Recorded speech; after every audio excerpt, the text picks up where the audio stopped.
Hello, everybody. It's the coach welcoming you to Madden Ultimate Team. This is the NFL.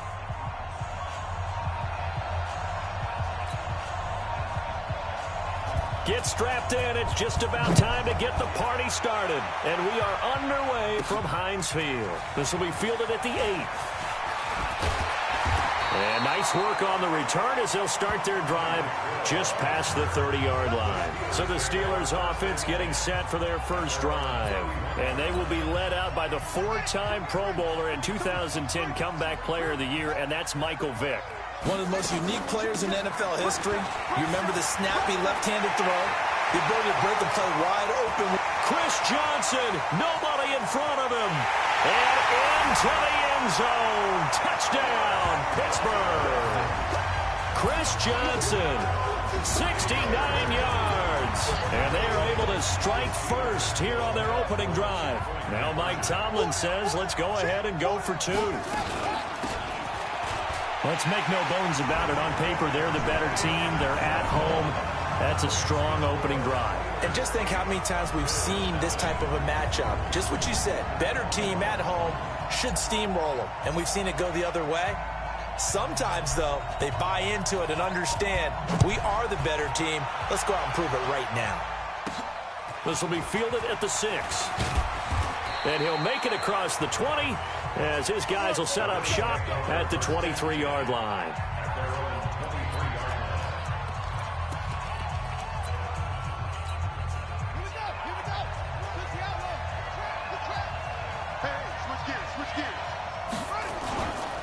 They'll run with a third-year man. This is Tariq Cohen. And, right away, he lost the football.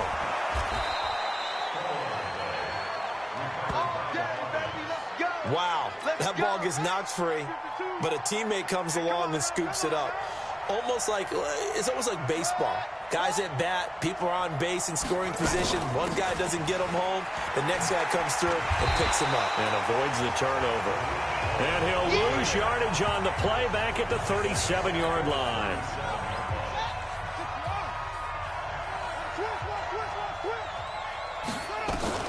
Now on second and 16. Vick, he's got his all-pro receiver, Michael Thomas. One thing we do know, he's going to get his catches. So as they move forward defensively, got to continue to focus on not giving up the big play when he does catch the ball in the secondary. Vick readies to throw. And he's going to lose a yard or two. Taken down behind the line. Ray Lewis able to get him down behind the line of scrimmage, and it will be 4th down. Well, that play was the very definition of fast, quick, and in a hurry. Suddenly, he was there. In a blink of an eye, that happened fast and a big sack. 35 yards on the return. Picked up some good blocks as well. And the Steelers will go on offense here, 1st and 10. The Pittsburgh offense at the line to start their next drive. And coming off a one-play drive that was so deflating for the defense, what's their mentality? How do they rally here and stop this offense? Well, hopefully there's some determination that sets in because they weren't ready to go on the last one.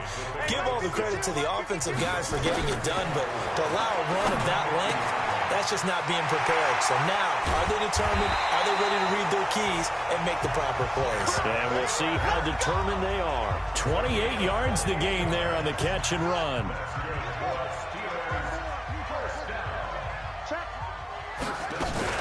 A first down carry here for Johnson. And he's taken down after a gain of 3 as they move it from the 22 to the 19.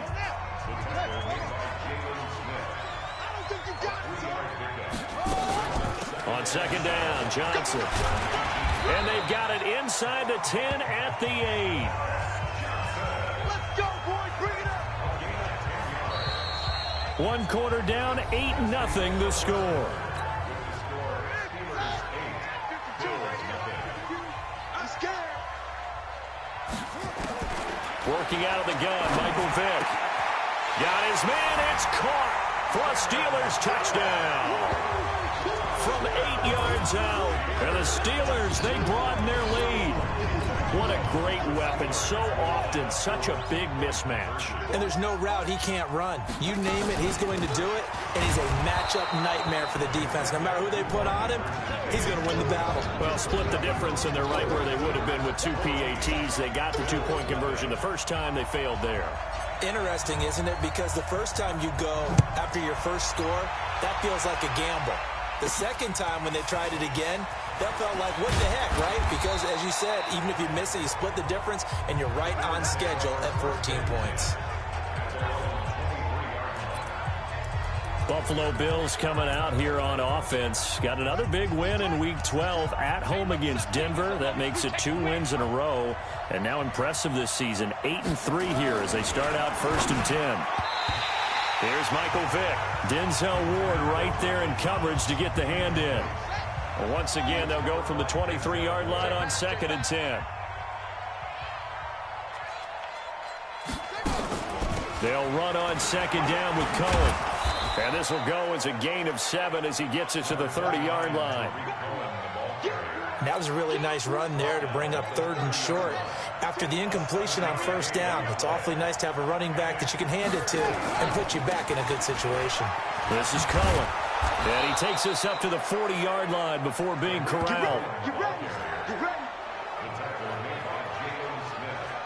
Tremendous blocking by the interior of the offensive line. They didn't just gash him there. They blasted a gaping hole for him to gallop through. I think if he comes back to the huddle, he better be giving them a whole lot of credit and thanking them for that much space to rumble. Watch 52. 52's the mic. Hey, defense, let's go. Pick it up, Draw play, Cohen. And if there was a lane there, it closed up quickly as he stopped for no gain. 2nd down. 2 minutes to play, first half. It's 14-0. A reminder that when halftime rolls around, Jonathan Coachman will have all the highlights and analysis of this first half of play from our studios in Orlando. Thomas has got it, complete. And they're going to have themselves another first down as the tackle's made at the Steelers' 39. First down now, but the clock continues to move. And the tip there altered the ball flight, and it falls incomplete. It'll be 2nd down. So now 2nd and 10 after the incompletion on 1st down. Throwing again. Vick. And that'll be incomplete. Took a pretty good shot as he tried to pull that one in. Couldn't hang on, 3rd down. Here comes the 7th play now of this drive as this is 3rd and 10. Vick now, complete, the tight end Kelsey. And he's going to be stopped here a few yards short of the first as the tackle is made at the 33. Now the Steelers use the first of their 3 timeouts as they'll head to the sideline and talk over what to do next. Anger is on to punt, and he gets this one away. Out of bounds as he appeared to be looking for the corner. He got it. They're going to mark this at the 4-yard line.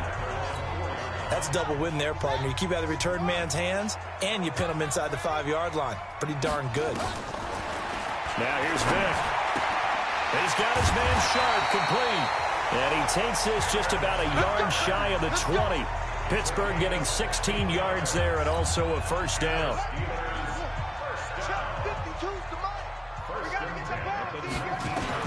Vick will look to throw on first down. And going deep. And got his man complete. The 30. 10.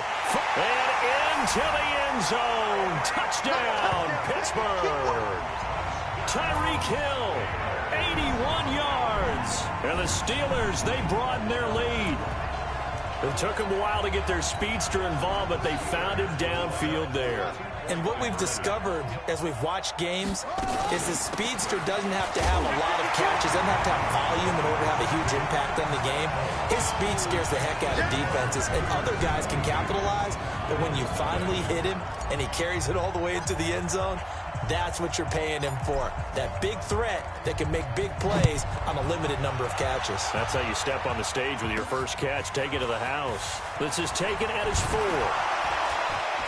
And he'll be taken down just past the 20 at about the 21-yard line.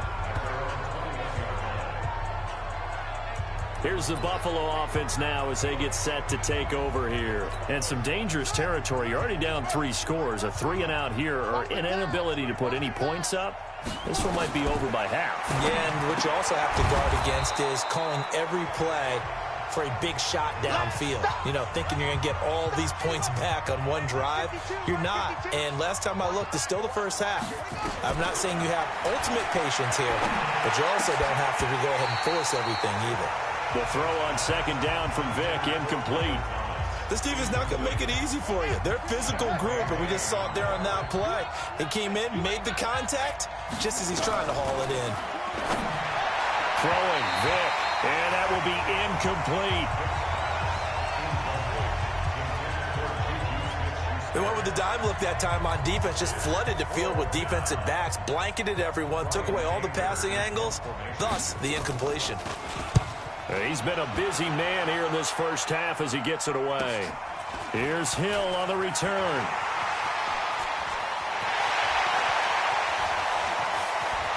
There he goes left side. And he's in for 6 and a Steeler touchdown. He returns that punt 73 yards. And the Steelers, they broaden their lead. When you got a guy that fast back there to receive punts, that's a nightmare for the guy game planning, the special teams coach. It's also a nightmare for the punter. Sometimes they get so nervous that they mishit the ball and kick it right to him. And so they run it in on the 2-point try. And it's so often, Charles, we talk about from the offense's perspective what you do on the 2-point conversion. How about the defense? How do they play run versus pass? It's really difficult for them because I think most teams want to play for the pass. That's what they see most teams do.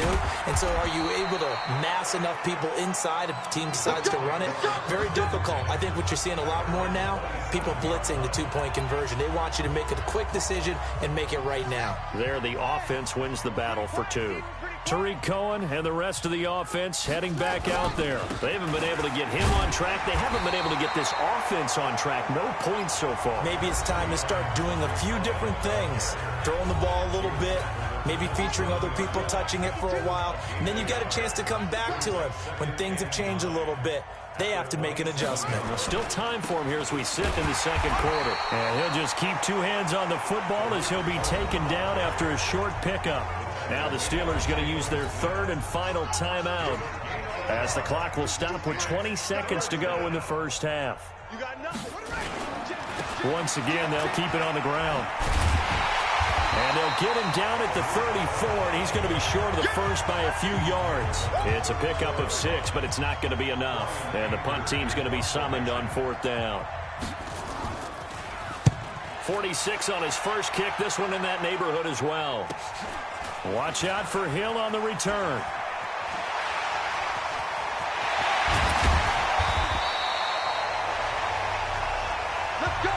Time for a break. We've hit halftime. 2 quarters down. An abbreviated halftime show as we get rolling to quarter 3. Okay, Brandon, thanks very much. And welcome in, everyone, to an abbreviated version of the EA Sports Halftime Report. This one, maybe not the hard-fought battle many had hoped for. This has been blowout city thus far, but still more football to be played. Who knows what could happen? As we send you right back out to Brandon Gaudin. Out come the Bills now as they'll go on offense first here in this 3rd quarter. And that first half, one to forget really on both sides of the ball. They got to find some way to string something together here, don't they? Yeah, they're down big right now. So as you mentioned, trying to find something to string together, get some consistency, something sustained, maybe calm their whole team down and find a way to get back in this one. Yeah, because right now you're down big, you're being shut out. Let's see if this is the drive that kind of kickstarts them. And he will lose yardage here back at the 23-yard line.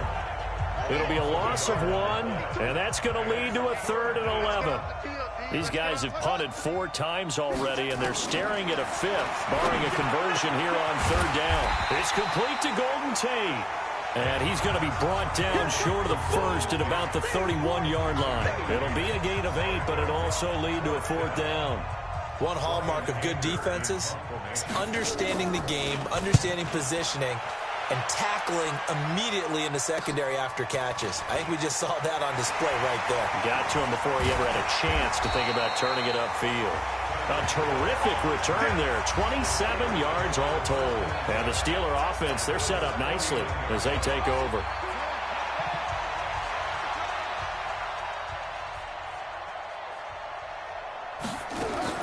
Vick operating on first down. And that's going to be intercepted. Jamal Adams with it, the all-pro safety. And he's able to get it back here to the 43-yard line. Oh, timing is everything on a route like this. He tried to drive that football into a tight spot.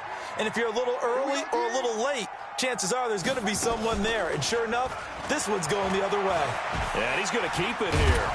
And to the 36-yard line, taken down there after getting 8 yards.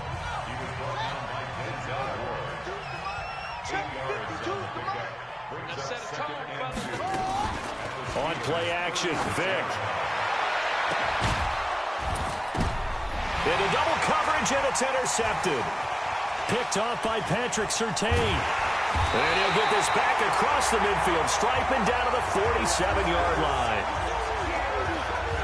You've got to know as a quarterback that it's going to be tough to outthink this guy in the defensive backfield. He's been at it 11 years now, so he knows all the ins and outs of the position, and he's in the right spot there to come up with the interception. And now a big play to start off this drive as the shot downfield is complete. And into the end zone. Touchdown, Pittsburgh.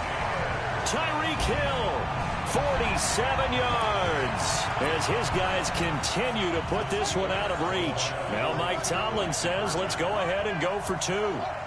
In order to lead in a game, you're going to get plenty of contributors, but that's his second touchdown catch of this game. He's one of the key guys in this one. And you better believe he'll be looking for the hat trick here as this one continues to go. I know we could sit up here and dance around it a little bit, but going for 2 in this situation, somebody doesn't like someone else. There is no doubt in my mind. Well, what they couldn't see is you lean back in your chair and you went, yeah, that's not a good decision. They didn't get it, though. Yeah, I don't think you can just say, well, my kicker's hurt in this spot. No, okay. They go back to the air here after the INT on the last drive. And he can't find a receiver, and he's brought down. That's the Hall of Famer Lawrence Taylor doing what he does best. Don't need it all back at once, but you figure they're going to need something here. 17 yards to go on second down. Now they'll run it with Cohen. And he goes across the 20 to the 22. 9 yards on the gain there, so he got half of it back, and it'll be third down. These guys have punted 4 times already, and they're staring at a 5th. And a Steeler pressure too much here. He's going down. Jalen Smith coming in to drop him for a loss of 8, and it also brings up 4th. Here's Brian Anger now as the drive goes backwards, so he's on to punt it away. Let's take it inside his own 40. 21 yards. Well done on the return. And this offense, they're going to have excellent field position. They take over with a 1st and 10 on the short side of the field. A first down throw coming for Vick. He's going to take a shot right away for the end zone. Tyreek Hill, 40 yards, as his guys continue to pour it on. And this is obviously quite a performance. And most of the time when we talk about someone putting a team on their back, I think we're talking about a guy who runs the football. In this case, it's a guy out wide catching it, and he's done. And he will not get away. He's sacked back around the 3-yard line. Back now in Pittsburgh, where the 4th quarter will begin with a kickoff following the score on the final play of the 3rd quarter. This will be fielded at the 6. And he'll get it up across the 20 to the 21-yard line. And the Bills getting set to go. And let's face it, this drive is not going to have any bearing on this game, but it's kind of important for one reason, isn't it? It certainly is. You got to get points. And, okay, all right, I'm being facetious here. But you get points, you feel a little bit better about yourself as you move on to the next one. And Vick's throw there incomplete. Kelsey, the intended receiver there, and that'll bring up second down. From the 21, it's 2nd and 10. To throw, Vick. And he can't get rid of it. He's taken down. Mean Joe Green, the defensive tackle, getting in there for a loss of 5. The Bills on third down. It's been a problem. Just 1 for 7 thus far. This will be 3rd and 15. And he'll lose yardage on this one back to the 13. Now the Steelers use the first of their 3 timeouts. That'll leave them with 2 remaining. We'll be back after this. So they're forced to punt on 4th as this one's away. He'll take it at the 42.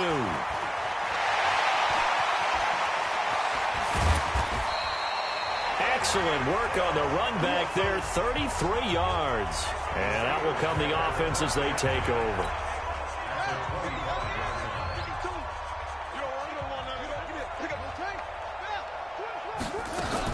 They'll run on first down. Johnson. And they'll work it inside the 15-yard line before it's all said and done. 12 yards that time at a Pittsburgh first. Not totally home free yet, but it's looking good as they come up 1st and 10. Just 2 minutes remaining here in the 4th quarter of what has been a one-sided affair. So the Steelers with the football as we get you reset. And let's see what they've come up with offensively after having time to talk it over. On the ground, this is Johnson. And the stop will come inside the 5 at the 4. 10 yards on the pickup there, and it'll be 2nd down. They go to Johnson again. And he will get into the end zone. It's another touchdown. This thing is ugly. So another score there, and often you talk about the 3 phases of the game. Defense, offense, special teams. It's been a clean sweep in this one, hasn't it? It certainly has. They've been pretty dominant throughout this game. And privately, the head coach will add a 4th phase. That's the coaching. And he'll tell the ownership that as he tries to negotiate a new contract off of this win. They are looking strong here in the 4th quarter. Following the touchdown, here's Elam to kick it away. This one taken from the 7. And he'll take this across the 25, a couple extra yards up to the 27-yard line. Now the Bills offense gets ready to head back onto the field. They are just obviously getting shellacked here in this one, Charles. What's the message if you're a coach for this final drive in a lopsided game like this? For a lot of coaches, be honest, don't forget today. Don't forget what has happened out here. Yeah, use that as ammo going Exactly. forward. Take a great look at that scoreboard. Realize how poorly everything went for us today. Coaching, playing, the whole deal. And never forget it, because you're not going to want that feeling. No, you don't want that feeling again. And who knows? You may meet up with this team again. Another throw on 2nd down, and this one incomplete as well. Another incompletion. You know, it's a wonder he's still moving around back there the number of times he's been sacked. Yeah, he's staying out there, isn't he? And you don't think about it much in a game like this, but he's showing incredible leadership. Still competing, still fighting, not taking himself out of a ball game that appears lost. Well, the trials and tribulations of being a quarterback in this league, it's tough. It's got to be wearing on him out there. Well, he has been sacked a number of times. He had an interception, so I'm going to give him a skosh of credit for hanging in there and trying to make something happen, despite the amount of pressure he's been under this entire game. So dangerous with a football in his hands. Call that a return of 38. And the offense will take over with a new set of downs.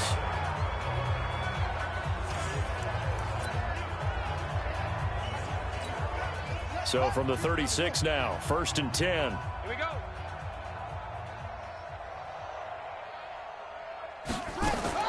Despite the late lead, Vick's going to throw. That's complete to Sharp. And inside the 20 before he's brought down. And the play goes for 19 yards, gives him a new set of downs. Almost not fair. The big guy running the corner route, being able to lean and push and get to where he wants. So how do you stop it? A lot of times you want to have a linebacker on him, a bigger body guy who can handle him physically. But a lot of times that doesn't work as well because his quickness often wins the route. Now a throw to the end zone on 1st down, but it winds up incomplete. After the incomplete pass, here now is 2nd and 10. Vick to throw it. To the end zone, but it's incomplete. The Pro Bowler Tyreek Hill, the intended receiver. And that takes us from 2nd to 3rd down. Fourth quarter, you've got the big lead. If you're coaching, Charles, you still taking shots like that downfield? I'd be a little more concerned with running some clock and making sure you're taking care of the... And this will be caught. And the carnage continues. It's another touchdown. You have fun with this one, partner? I am. I mean, he's been fun to watch under center. We always talk about, getting to the next level, right? When we see people get into the zone, this guy's in the master class right now. What a performance he's putting on, just carving them up. 4 touchdown passes. Carving them up is right. Seems like everything he throws is going to be a completion and going in the end zone. And is there bad blood here? I mean, go for 2 when you're up that much? If there wasn't before, there is now. When you do that, you've just announced to everyone, you just don't care about the other side at all. All you care about is what you're doing, and they just want to pile up points. They did.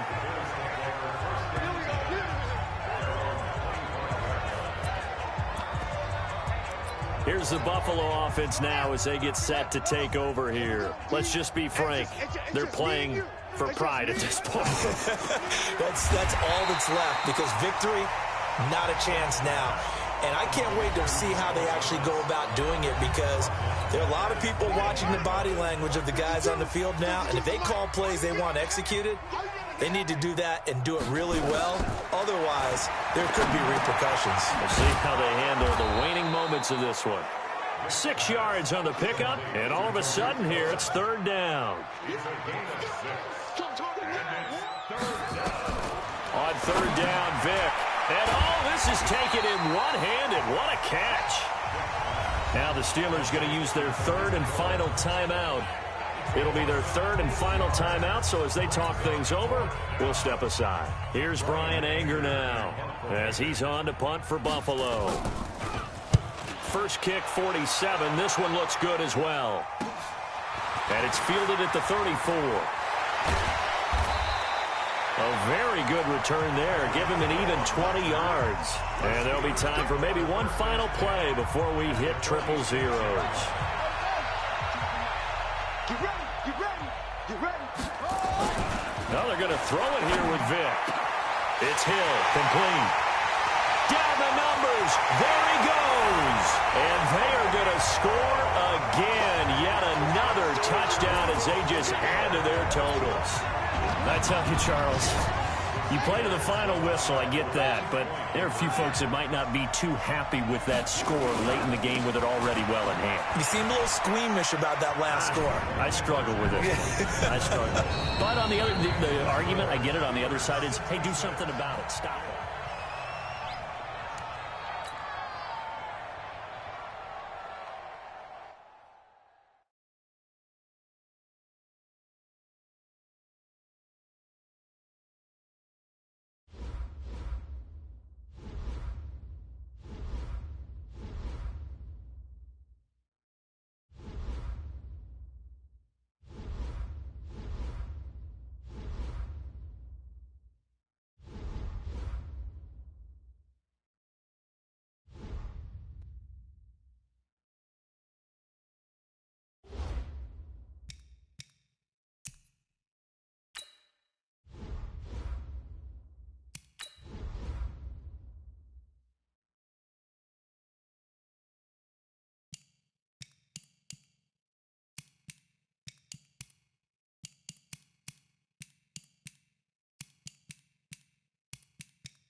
Here we go. Here we go.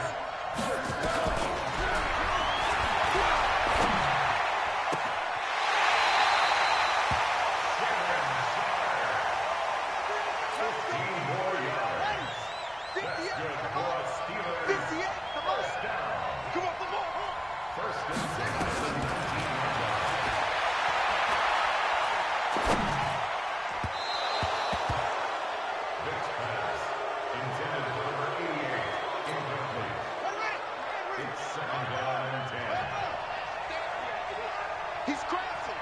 He's checking crash.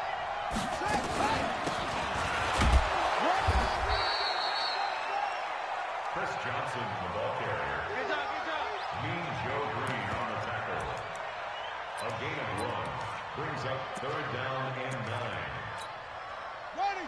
Touchdown. I know he ain't got it. Ready.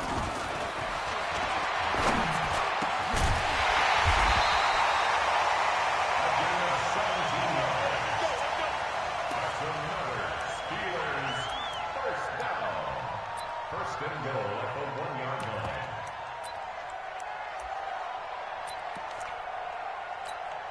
Here we go. Here we go. 60 out row. Double time. Double time. Hey, we got 40. Roquan Smith in on the tackle. A loss of 2 brings up 2nd and goal at the 3-yard line. Wait. Three. Shut up. Sack. All day, baby. Let's go. Let's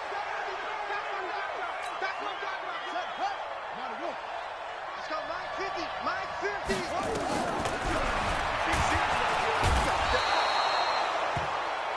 Michael Vick, sack. By Warren Taylor. A loss of 7 yards. It's 4th and goal. On the double.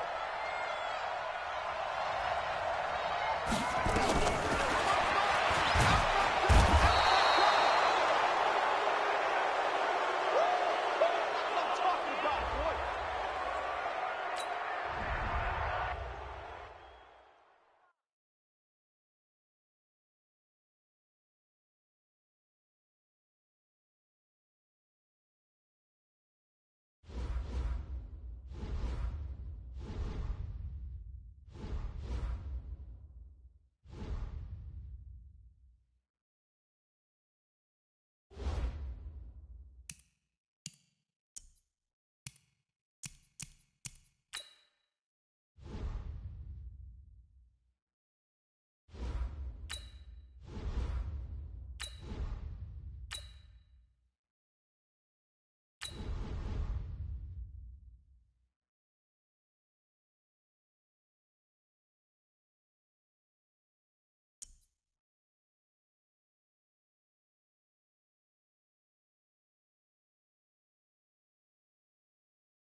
Brandon Gaudin and Charles Davis with you from our broadcast perch. And, Charles, as we get this thing started, what are you going to be keeping your eye on? Special teams. Field position is always a big determiner in a ball game.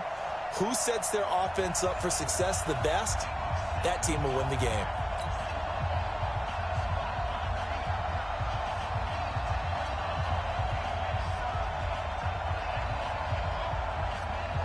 It's an old-school battle in the Keystone State of Pennsylvania. The Eagles and the Steelers are underway. This is taken just shy of the 10 here. And they're going to start this drive in pretty good shape as they get it out past the 30. The Steelers make over 1st and 10 at their own 31-yard line. Line of scrimmage, the 31 now on 1st and 10.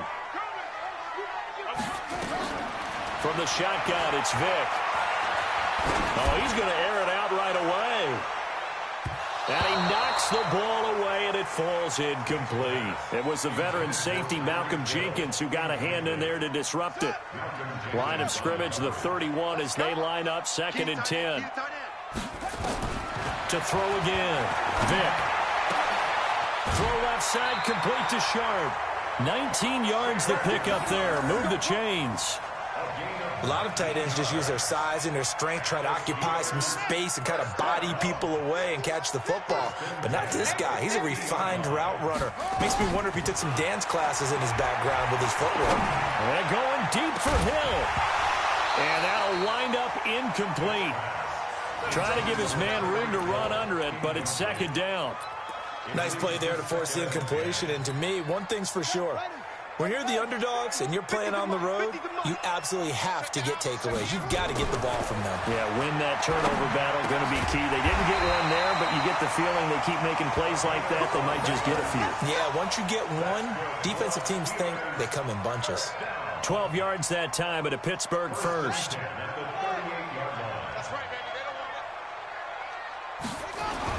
First down, Vick. Blitz coming, and down he goes.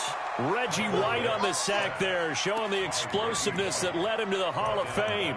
And they weren't in zone coverage, they were in man, and each man did his job. And that looked like vintage, old-school coverage, didn't it?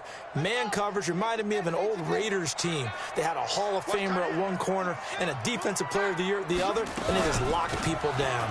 Now Johnson. Got some real estate inside the 30, and he gets this one down to the 24. 19 yards to pick up there. Move the chains. Now on the heels of that run by Johnson, here's another 1st and 10. They'll run it now out of the gun. Johnson, oh, it's poked free. Football's out, and the Eagles have recovered. The psychology of the game never ceases to amaze me because you would think there would never be a fumble from what we hear from coaches all the time, right? And how much they practice not fumbling. Practice it, preach it, talk about it all the time. You would think no one would ever turn it over.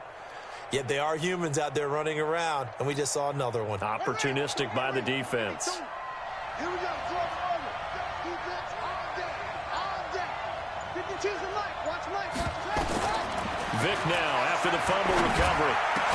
And complete to Zach Ertz. And they're able to get this one across the 35. Now the Steelers put a stop to the action with a timeout defensively.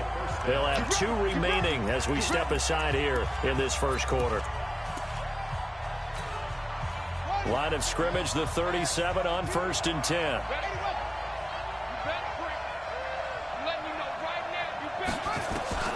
From the gun, Vick.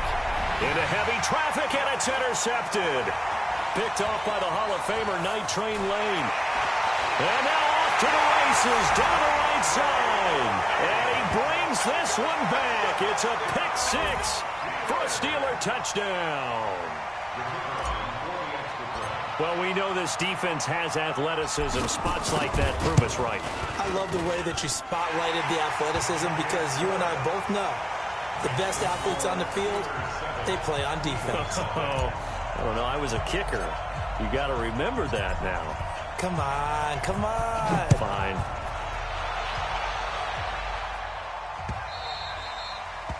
The Eagles take over 1st and 10.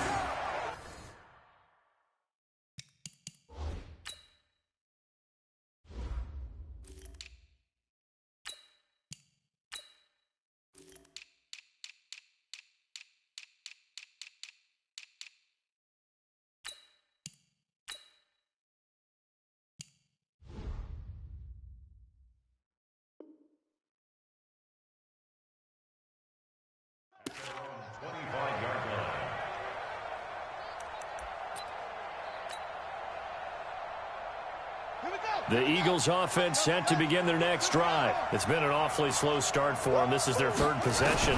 They don't have a first down yet. That means they have to change up what they're doing. A fight for the football, and it's intercepted. Picked off near the 42. And they will set up shop in enemy territory at the 42-yard line.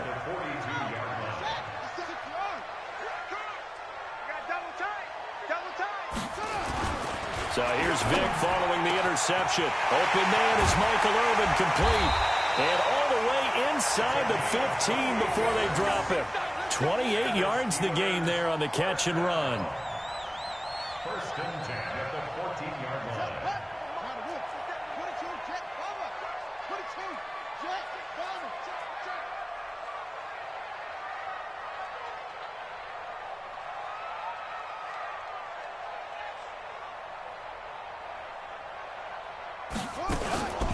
On first down, Dickerson. And he is going to be stopped cold behind the line of scrimmage.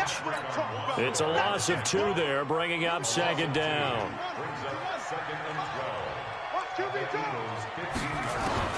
On second and 12, Vic. That is caught inside the 5. And he's going to take it in for a Steeler touchdown. A 15-yard touchdown grab. And the Steelers, they broaden their lead.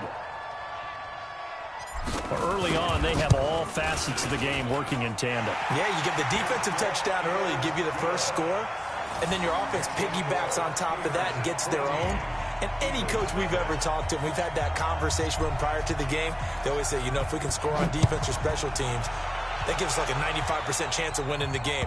I don't know if that number's correct, but it certainly does tend to play out that way, doesn't it? It does.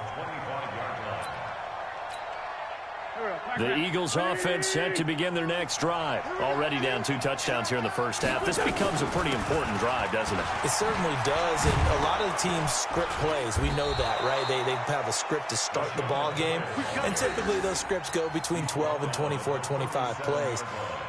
Down 2 touchdowns early, probably not very deep into their script. I think that they'll stay with it. I don't think they'll abandon it just yet and try and generate some offense on this drive. Anything. At least 3 points, get that 0 off the board. And he'll be taken down, but not before he gets into enemy territory. It's a gain of 16 and an Eagle first down. I have to admit, I'm excited by that play call and the end result, because this is a team that's down big early in the first quarter. And a lot of teams will just panic, abandon the playbook, and just start firing the ball all over the place. It's way too early for that. Stick to what works for you. Down double digits, and we talked about their game plan being both running and passing there. You're right. They're sticking to the game plan, getting the ground game going. A lot of football left to be played. Not much happening there on first down. I thought there might have been a hole for a split second. Yeah, but it dried up pretty quickly, didn't it? Closed fast. The last run got 3. Now here's second and 7.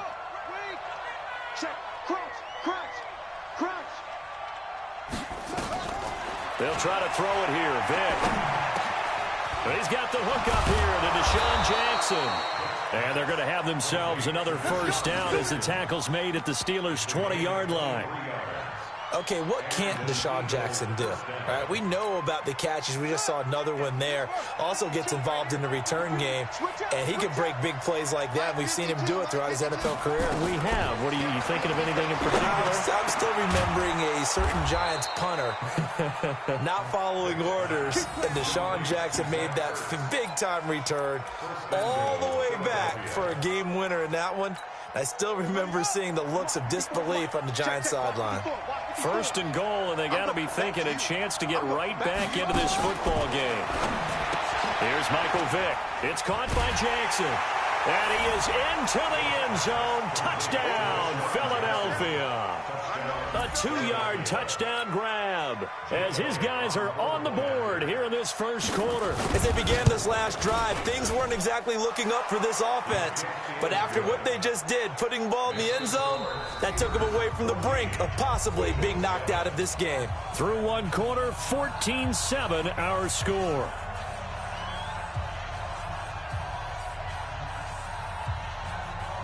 The kickoff team on the field now as they will send this one away. This will be taken very short. And he'll take it past the 25 and up to the 28-yard line. At their own 28-yard line.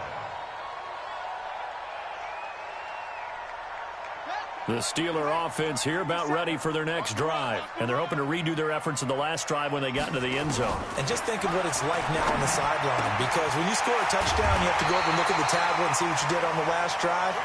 When you scored points, It's a whole lot better view than when you're trying to figure out how to fix things there. The Steelers picking up 15 yards there and a first down. One play has them up past the 40 already, and another 1st and 10. They'll run it now out of the gun. And taking it across midfield and just shy of the 40. It'll be a gain of 17 and a Pittsburgh first. Boy, he does it at a high level, doesn't he? Because when I watch him, I think of his vision. Straight ahead, peripheral. Also has that sense of where holes are going to be before they actually open. I think that helps set him apart from many of the other backs in the league. Running game working. They'll stick with it on first down. Tackle made that time by Brandon Graham. One thing to keep in mind, partner, especially in the second half, when you've got a running back of this size, of these dimensions, I can just tell you, attrition does set in for a defense because you're excited about hitting him in the first half. Maybe not so much in the second half, and some of these shorter gains turn into bigger runs later. That throw by Vic incomplete. There's a lot of contact going on there, and in the end, unable to keep two hands on the football and bring it into his body. Everything looked pretty good until the finish. First down marker at the 31. It's third down. Vic now. He is going to find Hill here. And brought down, but not before they're inside the 25. The Steelers able to pick up 18 yards there. And how about that throw? We saw a combination of elite arm strength and obviously the ability to move the sticks with that completion. But it's the way that he throws the ball. So compact, yet the ball comes off of his hand and it just whistles to the receiver. Here's Vic. Now Vic stripped. He lost the football. And it's picked up by the Eagles. And a big turnover there as his guys will get the football back. When I see a play like that, I come back to risk-reward. I don't know about you, but is it worth it at that point, whatever you're going to pick up, to either take the hit, and in this case, lose the football? So should have gone down. I mean, hindsight's always 20/20, but that's the safe play. You're exactly right. Hindsight's really never wrong, is it? Because you can analyze it, but I think ultimately you got to look at it as a first option, taking care of the ball, getting what you can, and that's it. Don't worry about any more. So after the incompletion on first, now 2nd and 10. Throwing again. Vic. And that's going to be incomplete. Good effort there trying to take a shot, but it's third down. So back-to-back incompletions, and that has him staring at a 3rd and 10.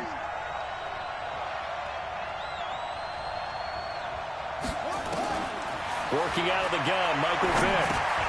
And he'll hit Jeffrey complete. And that's not going to get it done. He'll come up well short of the first at about the 21.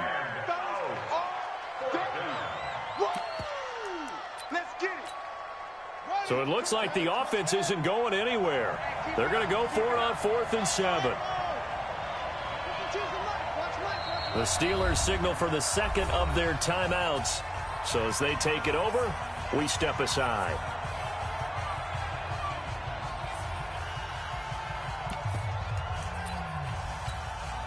And they're going to at least line up to go for it here on 4th down.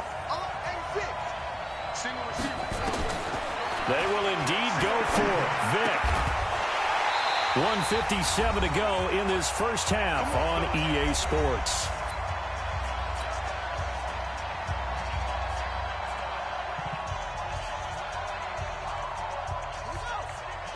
Coming up at halftime in a little less than 2 minutes, we'll send you to Orlando where Jonathan Coachman is standing by. He'll have highlights and analysis of this first half.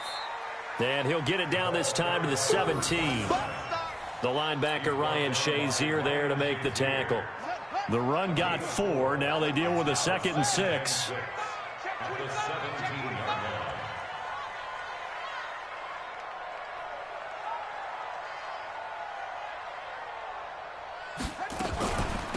They'll run it now out of the gun. And he'll take this one down near the 15. 2 yards the gain there, and now they're left with a 3rd and about 4 for a first. The Eagles going to take the first of their timeouts as they'll talk it over here before what will be an important 3rd down.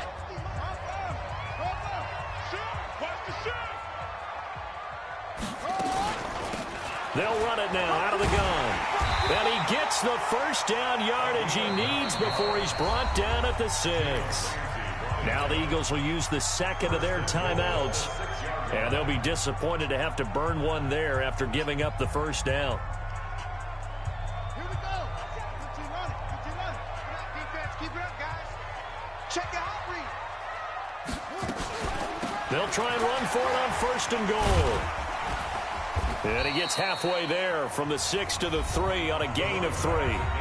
The Eagles will take their 3rd and final timeout as they'll talk things over prior to this upcoming 2nd down play. So the ball position now at the 3. Here's 2nd and goal. They'll try to run this one in. And he's in. Touchdown, Pittsburgh. A 3-yard touchdown run. And the Steelers, they broaden their lead. Solid job up front. Really just a solid job all the way around to get that one in. Yeah, that was well executed, wasn't it? Well blocked, well run. End result, 6 points. Touchdown. Extra point by Elam, up and good. And it's now 21-7. Following the touchdown, here's Elam to kick it away. This will be taken in at the 1. And he's up past the 20 to the 22-yard line. Here we go. Here we go. The Eagles take over 1st and 10 at their own 22-yard line. Let's go now. The Eagles offense set to begin their next drive. It was still more than a minute to go in the half. Time to try to mount a drive. And I would think that they would have to. This is today's NFL.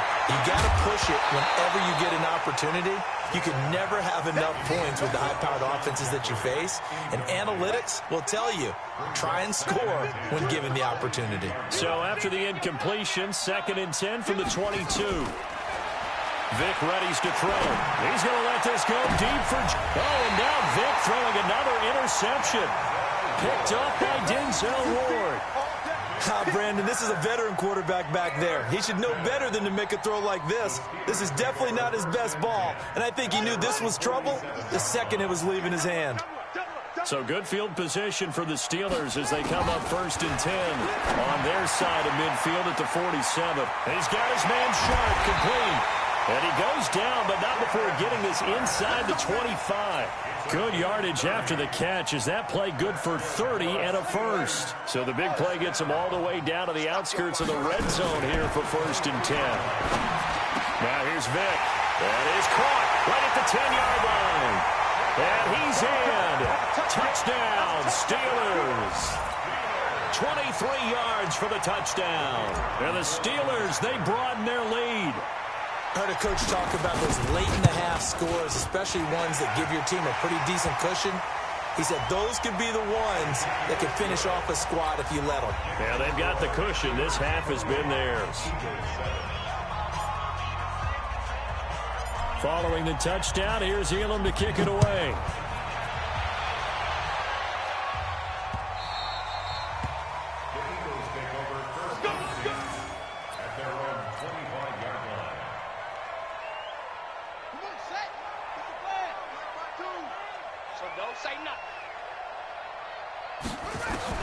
Trying to shake off the interception. He'll look to throw. Looking left side, and he's got a man. That's Holt. And they work this well upfield across the 45. A good pickup there, 21 yards.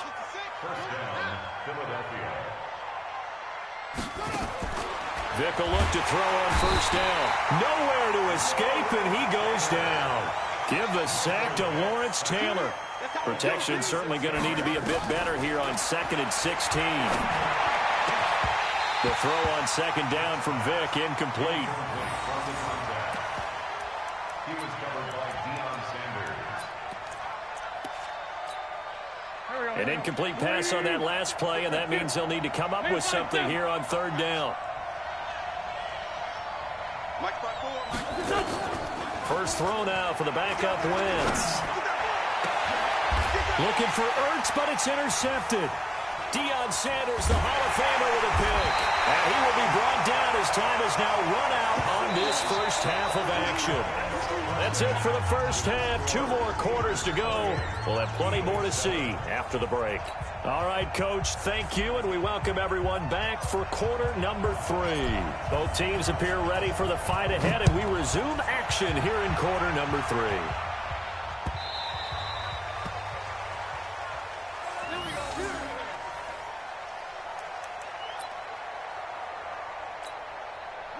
The Eagles offense set to begin their next drive. They're sort of seeing themselves spiral out of control. Let's see if they can get things back on track.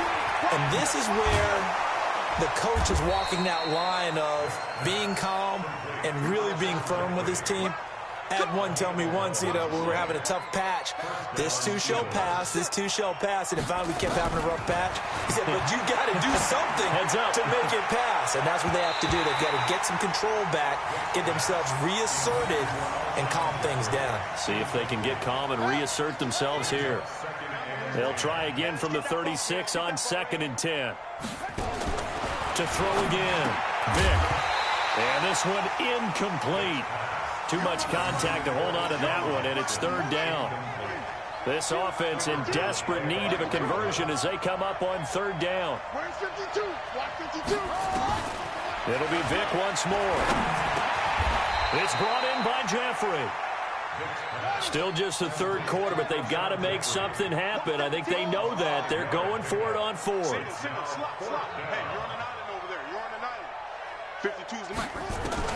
They're indeed going for it as they look to throw. And Jeffrey's got it. And he'll be taken down, but not before he gets into enemy territory. 10 yards there and an Eagle first down. I think it all came together there. In-breaking route. Drove it with excellent pace. Money throw right there to move the sticks. And Vick's throw there incomplete. Didn't have a receiver open downfield, and as it turned out, couldn't even find his outlet man because of the coverage. It was way too tight. Unable to find anyone open. Now a man open down the middle of the field.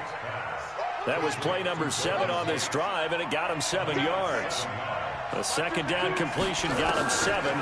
Now here's 3rd and 3. And he connects with Ertz. It's a gain of 16 and an Eagle first down. Obviously, this has not been a banner game throwing the football. So what you got to do, you got to kind of down focus, don't you think? Find the tight end, take some easier completions. The interception last drive. There he hits the reliable target. And they'll be inside the 25 now at the 24. Give him a couple on the catch. It's 2nd and 8. So 2nd and 8 here after the pass play for 2 yards on first down. To throw, Vick.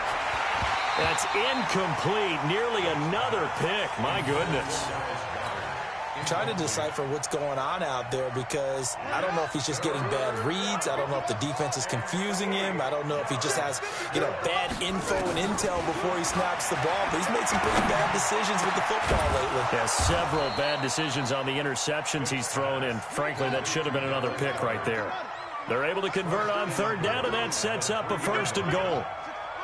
And in a lot of ways, that catch is expected. Red zone presence, and that one was realized there. You've got to find... And for the 4th time tonight, it's an interception. Picked up by the 13-time Pro Bowler Ray Lewis. And he returns it up just shy of the 20 to the 19-yard line. First possession of the 3rd quarter, an interception, so maybe a second-half tone setter. Indeed, and not the tone they wanted to set. That's the equivalent of running out the wrong door and running into your pool instead of running out onto the field. A real dud for that one. Has that happened to you before? No, but I've heard stories about teams actually doing that back in the good old days. It's a pickup of 4, and it'll bring up 2nd down. 4 yards on the pickup. 2nd and 6 at the 23-yard line. Following the pickup of 4, here's 2nd and 6. Check safety, check safety.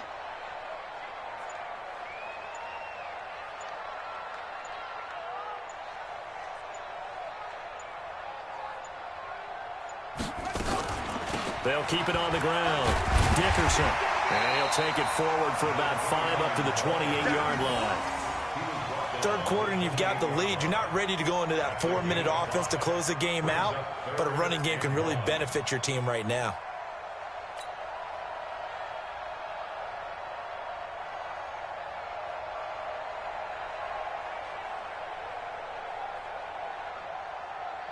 Let's go now. Hey, hold on. 50 seconds to Mike. It's going to be a long day. It's going to be a long day. Check it back. Check it back. On third down, Dickerson. And he gets it to the 34. Good enough for the first. It'll go as a gain of 6 that time, and it moves the chains as well. They're trying to show that they can run the ball and protect this lead. Give it to the backs, play a little bit of keep away, don't you think? And that's probably a good philosophy at this point, going to make that defense stand up and stop them. From the 34 now, here's 1st and 10. Check 43. They'll run it now out of the gun.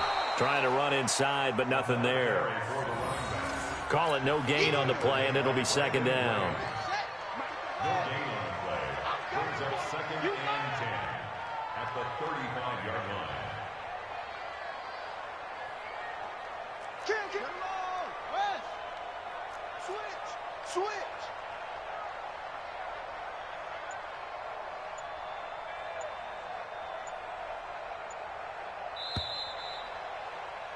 And they're not going to get to the line to run another play. So we will switch ends as the third quarter has come to a close. You are watching Madden Ultimate Team on EA Sports.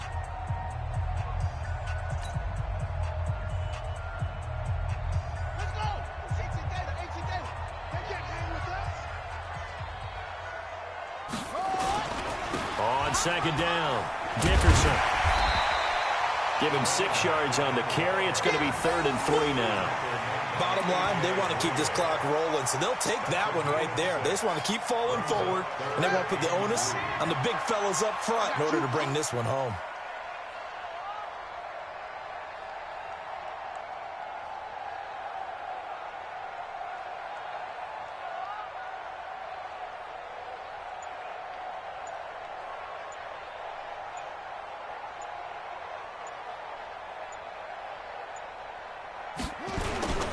On 3rd down, Dickerson. That is not going to be any help as they dump him behind the line of scrimmage. This will be a 2-yard loss on the play, and that's going to bring up a 4th down.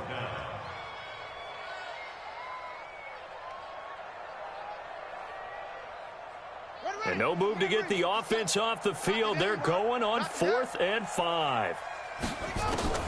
On 4th down, Vick. And it is incomplete. Nigel Bradham, the linebacker, right there on the coverage. So they were really trying to put the nail in the coffin there already with this lead here in the 4th, but they didn't get it. Guaranteed, it's not going to be a fun handshake in the postgame, right? You just know that there's going to be some bad blood there. And I know if we go to the postgame press conferences, the winning coach, you know what he's going to say, why he did it? We need the points, okay? Because you never know at the end of the year if points are going to come into the tiebreaker if we're trying to get into the playoffs. That's always the standard justification. So line of scrimmage still the 39 on 2nd and 10. And he's going to be out of bounds down around the 35-yard line. Call it a gain of 4, and it'll leave him with a 3rd down and 6 to go. The Eagles on 3rd down, 2 for 5 to this point. This will be 3rd and 6. Vick to throw it. And he finds his tight end. It's Ertz. And they'll get this one down to about the 20-yard line. Philadelphia picking up the first on a gain of 15. A 1st down throw coming for Vick. Offense for them has been at a premium. You wonder where plays like that have been all game long. They're thinking the exact same thing themselves, but they're also looking forward now because now these plays are really for next week, trying to get some momentum going. On 2nd down, Vick again. Nowhere to escape, and he goes down. Lawrence Taylor from that outside linebacker spot gets in there. It's a loss of 9.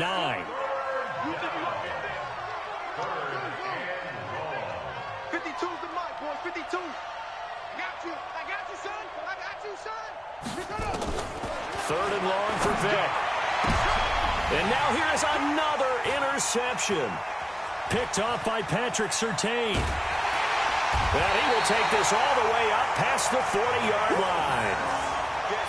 The interception woes, they just continue to mount. He's thrown 5 picks. At this point, you got to be thinking, is it something between the ears? I think a confidence hit does occur once you start getting those numbers up there a little bit. But as you and I both know, it's not always just one guy's fault. Maybe somebody ran the wrong pattern. Maybe some balls were tipped. It could be so many different things. Bottom line, though, it comes back to the guy throwing them. So the Steelers with the football as we get you reset. And no doubt what they're looking to do is just salt away the final couple of minutes and escape with a win. And he is met in his tracks behind the line of scrimmage. It'll be a loss of a yard, and they're going to have a third down. Hey, I'm coming. Begin.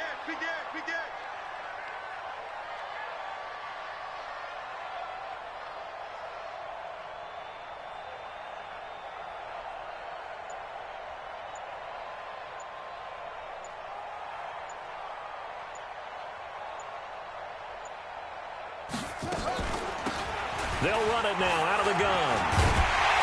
And he's taken down at the 43, but not before picking up the first. And now the Eagles going to signal for a timeout. And they'll be disappointed to have to burn one there after giving up the first down. And not totally home free yet, but it's looking good as they come up 1st and 10. Well, they're going to get about 3 here out of this first down run, and that'll bring up 2nd and 7. Now the Eagles will use the second of their timeouts as they'll talk things over prior to this upcoming 2nd down play. 36. On 2nd down now, Dickerson. And this time not quite to the 30. It'll be down at the 31-yard line. 9 yards to pick up there, and it's a first down. All runs on this drive so far. It's 1st and 10. Man up, D. Watch twist.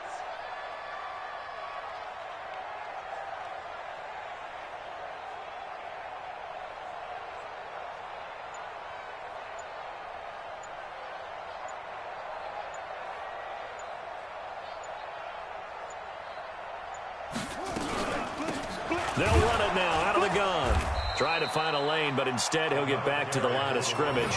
And no more. No gain on the play there. 2nd down. 2nd and 10 at the 32-yard line. Back.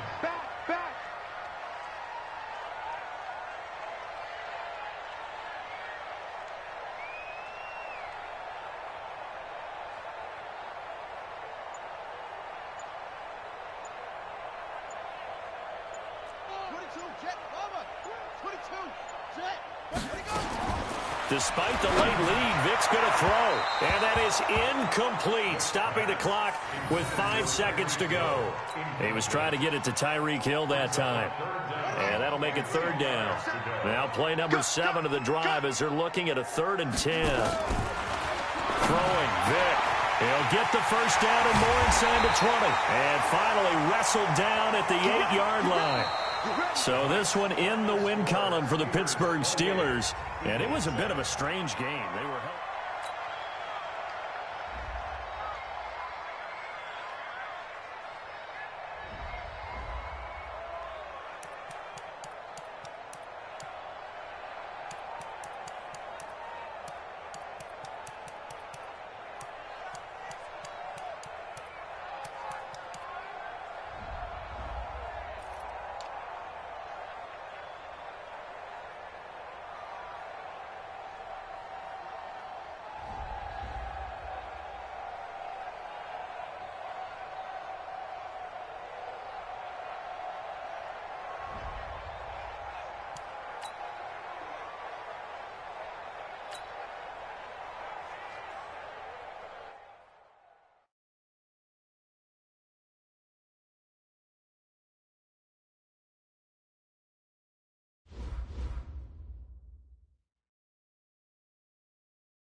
Hello again, everybody. I'm the coach, and this is Madden Ultimate Team.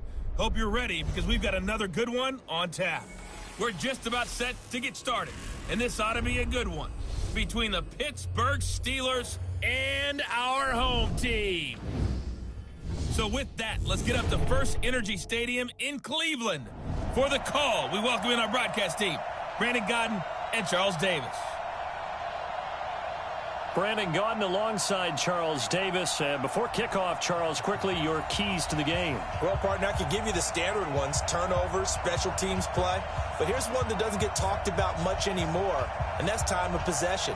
Whoever controls the football, gives their defense a break, and takes care of business, that's the team that's going to win this ball game. This is fielded at the goal line.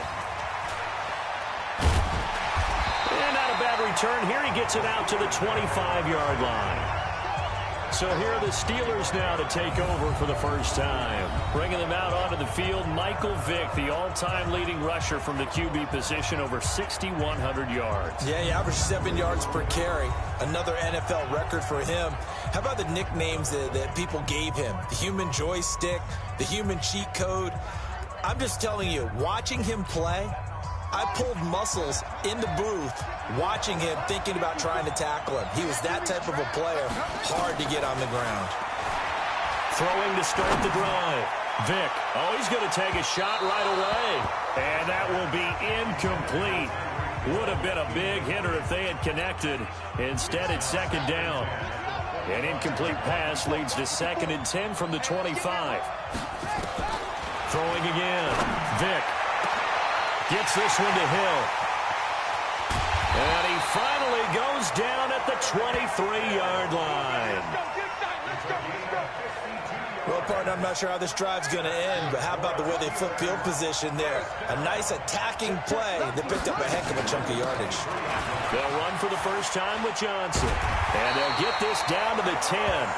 Another nice gain, 13 yards that time, and another first down. And there we see an early burst that makes him one of the leading rushers in the league.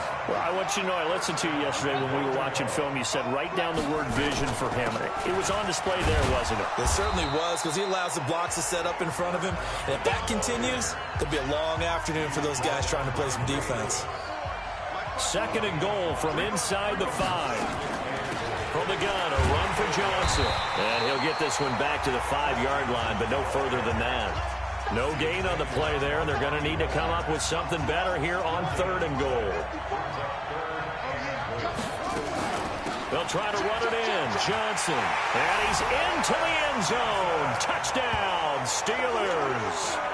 A 5-yard touchdown run. And they are able to strike first here on their opening drive. Now Mike Tomlin says, let's go ahead and go for 2. They're the favorite, no question. And when they score like that on the opening drive to set the tone, you're the underdog on the other bench. That's hard, isn't it? Yeah, because you can't bring the home crowd into it. Because you're counting on that to be a part of your equalizer, ride their momentum. But you have to give them something to cheer for. So now what you're worried about is they're better than we are. We can't get going. Are we about to get blown out? Good news, still a long way to go. So now we'll get a look at the other offensive unit as they come out for their first possession. They're led out by their big-bodied electric quarterback, Cam Newton. Cam has all the skills that you're looking for. The arm that can do everything. The ability to run, hard to bring down because of his size. But the joy that he plays the game, I think that's his stock in trade. That's his calling card. That's what sets him apart from other players. They're not ready for this. They still playing soft. Y'all playing great. Now Newton on first down. Open receiver, that's Hayden Hurst, the tight end. They'll be brought down on the 30-yard line after a gain of 6. A gain of 6 there on first. Now, Charles, what's the mindset here offensively? You gave up the touchdown pretty quickly. Would it have changed if you had gotten a stop and it would be 0-0 right now, or no? I wouldn't think so. I think in most cases, just down a touchdown, you know. Nowhere to escape, and he goes down. Now, we talk about players blitzing all the time. I often laugh and sometimes call it just straight-ahead pursuit. What a running start right back to the backfield for him. Yeah, really didn't give anybody under pressure again, and down he goes again. Von Miller doing what he does best with a sack. The start of this game shaping up nicely on that visiting sideline. Yeah, how about that? You get your points on the opening drive. Then you get a big sack there on third down, and you make the home crowd go. There is a hush indeed. So a change of possession here on the punt. And possession will switch hands, 1st and 10. The Steeler offense here about ready for their next drive. They have to be thrilled with that first drive. They got them the touchdown. Now they'll be looking to make it a 2-score advantage here on the road. And you know they spent all week in practice, in meetings, talking about taking an early advantage. Being the road team, going up a score, that takes the crowd out of the game and puts some doubt in the minds of their opponents. A big play on the catch and run, covering 34 yards. I know we love our jobs, and pretty much any play we see, we're pretty, excited about. The big plays, let's face it, that's what we absolutely live for. How about that one? That was great, and what our camera missed was the fist pump from the sideline after that catch. They're fired out. That's a big gain. And he'll be stopped after a gain of only a couple down to the 15-yard line. On second down, it's Johnson. And they get to him quickly here as he's stopped right around the 13. Another 2-yard gain there, but they'll need to do better this time. It's 3rd and 6. In need of a conversion on third down. They had the big play to start the drive. Not much sense. And he'll be taken down here at about the 11. A gain of 2, just like we saw on 1st and 2nd down as well. Deuce is wild. And no signs of the field goal unit. They're going for it on 4th down. On 4th down, Vick. And caught in the end zone. Touchdown, Steelers. Tyreek Hill there to make the grab. And the Steelers, they broaden their lead. And now the Steeler offense staying out there. And they'll go for 2. It took a pretty big risk right there, going for it on 4th down. But, hey, not only did they get the first down, forget about that, they got in the end zone. Yeah, because normally you're just thinking, can I get enough yardage to get it past the sticks and pick up a first down? Instead, they go for the end zone and get it done with no margin for error. Remember, 4th down, they went for it. Following the touchdown, here's Elam to kick it away. Fielded about a yard deep. And he will be brought down here at about the 17-yard line. So here is the home side to take over on offense. And the last drive, their first drive, 3 and out. What changes here, if anything? I think it's making sure the guys that you trust the most with the ball, the biggest playmakers you have, that they touch it on the... And they get to Newton and take him down for the sack. Lawrence Taylor able to get in there for his 2nd sack of the afternoon. Sacks a growing theme in this first half. This is 2nd and long. Here's Newton. A battle for it, and it's intercepted. Picked off by Patrick Surtain. And they take over already 5 yards deep into the red zone at the 15-yard line. That interception sets them up beautifully already in the red zone. And you can hear it all the way up here. Oski, everyone turned to block, find a spot, and now they're set up. Got his man, it's caught for a Steelers touchdown. Tyreek Hill with his 2nd touchdown here in this first half. And the Steelers, they broaden their lead. Now Mike Tomlin says, let's go ahead and go for 2. Now he's having a nice little first half here, partner. And it's a first half that leaves us anticipating what can still come. I mean, 2 touchdowns already here through the 2nd quarter. There could be plenty more before this game is over. Following the touchdown, here's Elam to kick it away. That's fielded in the end zone. And he'll elect not to return this one, so they'll bring it out to the 25 on the top. The offense now at the line, ready for their next drive. Typically down to the first half, I might say, oh, you at least need a field goal out of this drive, but they're down to the point where they need a touchdown, don't they? Yeah, normally, you know me. I mean, you've been around me for a while now, right? Unfortunately. Yeah, I'm sorry about that. But normally, I'm the one preaching patience. Yeah. You know, take your time. First half, you still got a chance. I think they're out of patience here. This has to be a drive that gets a touchdown. So if you're the play caller, you're going to that portion of the sheet that says big-time plays, specials, anything you can use to get yourself back into it. 2nd and 5 after the 5-yard completion on first down. Now before the second down play, we'll get whistles and a timeout, as they'll stop it with just over a minute to go before halftime. To throw again on second down, Newton, and that is incomplete. A lot of force bearing down on him there. He could not hang on. It's 3rd down. In need of a conversion on 3rd down. They had the big play to start the drive. Not much sense. Newton throwing again. He finds Humphries. Now another timeout called for by the offense as they get the stoppage with a little over 50 seconds to go in the first half. This offense finding its legs now. Here's another 1st and 10. To the air again, Newton. It's caught, Humphries. And down inside the 15, shy of the 10. That one goes for 13 yards, and it moves the sticks. This will be their first trip to the red zone. They've got a 1st and 10 at the 11th. And he will take this one in for a touchdown. An 11-yard touchdown, as they are now on the board here in the first half.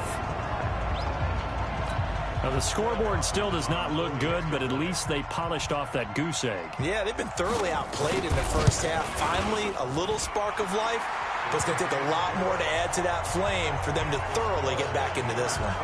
Dawson tacks on the point after, and that'll make it 24-7. Set now to kick this one away, and off it goes. This will be taken about the 12. Then he breaks it all the way out to the 38-yard line. Great return. Here now comes the Pittsburgh Steelers offense to take over possession of the football. It's a Pittsburgh team, by the way, that all of a sudden is back above 500. They're 6-5 with a win in Week 12 at Cincinnati, and now they host Cleveland. They can defeat Cleveland. They'll be at 7-5, and you start to think about their playoff chances in much better light. That'll go as a pickup of 32 on the catch and run. So the big play has them all the way down to the 30 now for 1st and 10. Here's Michael Vick. That's complete to Sharp. And into the end zone. Touchdown, Pittsburgh. Michael Vick, his 3rd touchdown pass of this first half. And the Steelers, they broaden their lead. And now the Steeler offense staying out there, and they'll go for 2. Boy, it's nice to have that big, reliable target you can go to. Each and every time. A lot of people see that position as a fallback. Throw it to them when all else fails.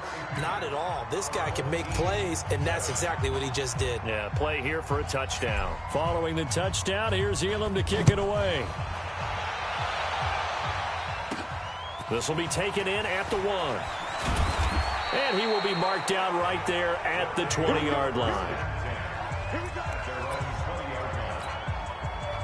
The offense back out there at the line, ready for their next drive. Time here for likely a couple plays if they want it, but with the field position what it is, maybe better suited to just sit on this one? I'm with you totally. I would sit on it and get into the locker room and start over. But if they do decide to try and make a play, we know what the basics are. You run draw, you run screen. I would maybe run a little swing pass and try and get my lineman out in space and see if they can chop a hole into the secondary and see if he can run a little bit. They'll keep it on the ground again here. And obviously not fooling anybody here as they stop him behind the line of scrimmage. He lost 2 there, and it's 3rd down.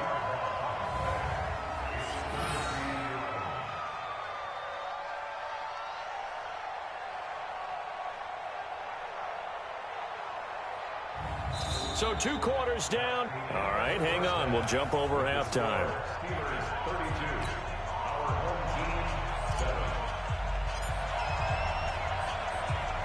Both teams appear ready for the fight ahead, and we resume action here in quarter number 3.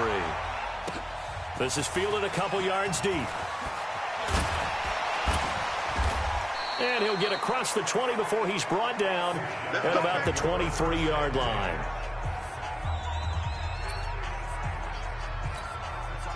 The offense now at the line, ready for their next drive. They have the ball here for the inaugural drive of the second half.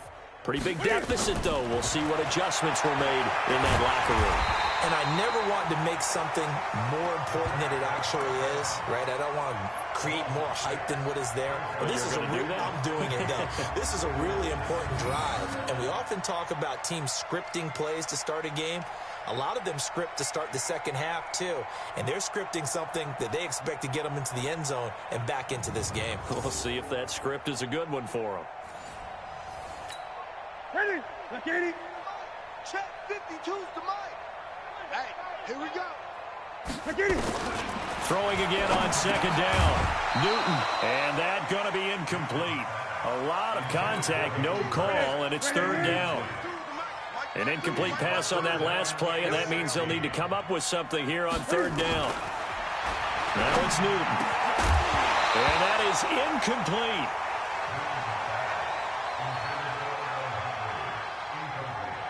And we're into the second half now, and this is an offense that continues to struggle to sustain a drive. Looks like they're just totally out of sync, whether they're running the ball, passing the ball like we saw there. I don't know. The rhythm seems off. Here's Brian Anger now, standing just outside his own goal line. And he'll get this away into the icy winter air. Taking it about the 36.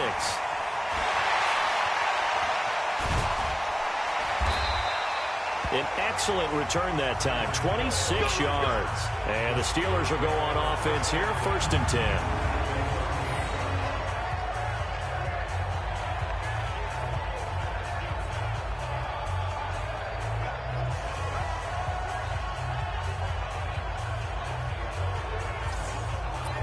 Time for the Steelers offense now to get set for their first possession of half number 2. They were able to get the ball back here, didn't surrender any points.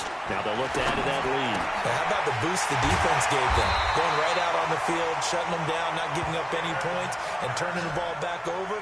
They want to do their part now and show them a little respect and some gratitude by scoring some points. And to get a little more cushion. They'll run on first down. It's Johnson. And he'll take this inside the 20 and down to the 18. Give him a couple on the carry there. 2nd and 8. It's 2 yards at the 18-yard line. Throwing on 2nd and 8. Vick. He's got his man Sharp complete. And he's going to take it in for a Steeler touchdown. The 4th touchdown pass of the game for Michael Vick as his guys continue to put this one out of reach. I know Paul Revere talked about by land or by sea, right? You know, 1 by land, 2 by sea. He didn't mention air because right now we're seeing a big-time performance, aren't we? That's 2 touchdowns so far in this game. Where'd you pull that one from? And, you know, every now and then I actually listened in history class. And you're just a scholar all the way around. You're reading all the time. I like that you fit that into the broadcast. You know, I just grab a nugget when I can. And he'll take it back to about the 19-yard line.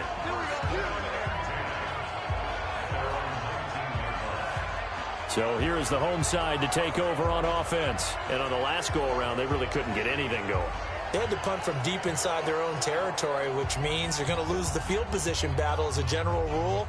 What they're looking for now is a little more consistency, move the ball at least a few times on offense, get a couple of first downs, and hopefully flip the field. Yeah, just something to build off of. That's what they're looking for here. Here's the fullback, Ripkowski, rumbling past the 30. And he'll take this all the way up to the 38-yard line. First play of the drive, a success, 19 yards. I know a lot of times we like to put players in certain boxes. He does this and he does that. But this guy, he can do a little bit of everything. He's not just a lead blocker or a guy who protects the passer. Handing the ball, he might want to get out of the way. From all the way up at the 38 now after a good start to the drive. Check nickel, nickel, nickel. Look at it. Here's the first carry for Tariq Cohen. And he's going to be hemmed in and brought down right at the line of scrimmage. No gain on the play. It'll be 2nd down.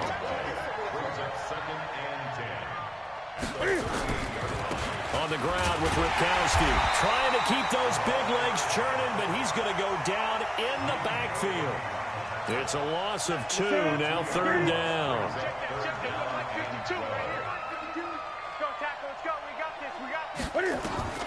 Throwing on 3rd down, Newton. And he will not be able to hang on through the contact. It's incomplete. The coverage strong, and now it's 4th down. We saw this a lot in the first half, and it continues. These receivers just not able to get much separation. So that means they have to win the 50-50 balls. They've got to go up with the defender and find a way to start coming down with them. And this time, contact and another incomplete pass.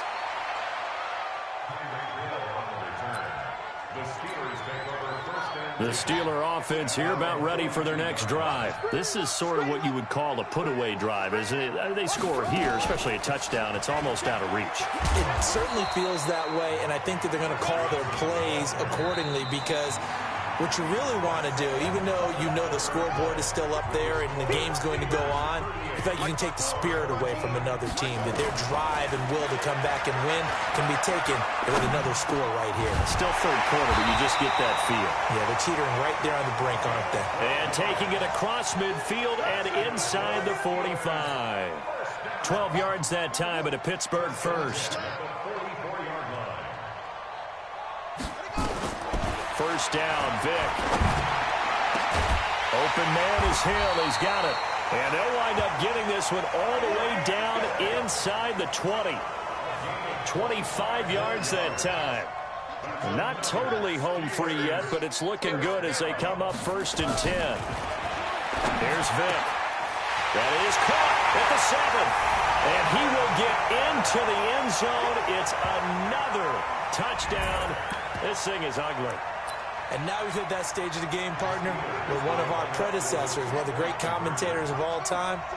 He used to sing in this situation when this game appeared to be over.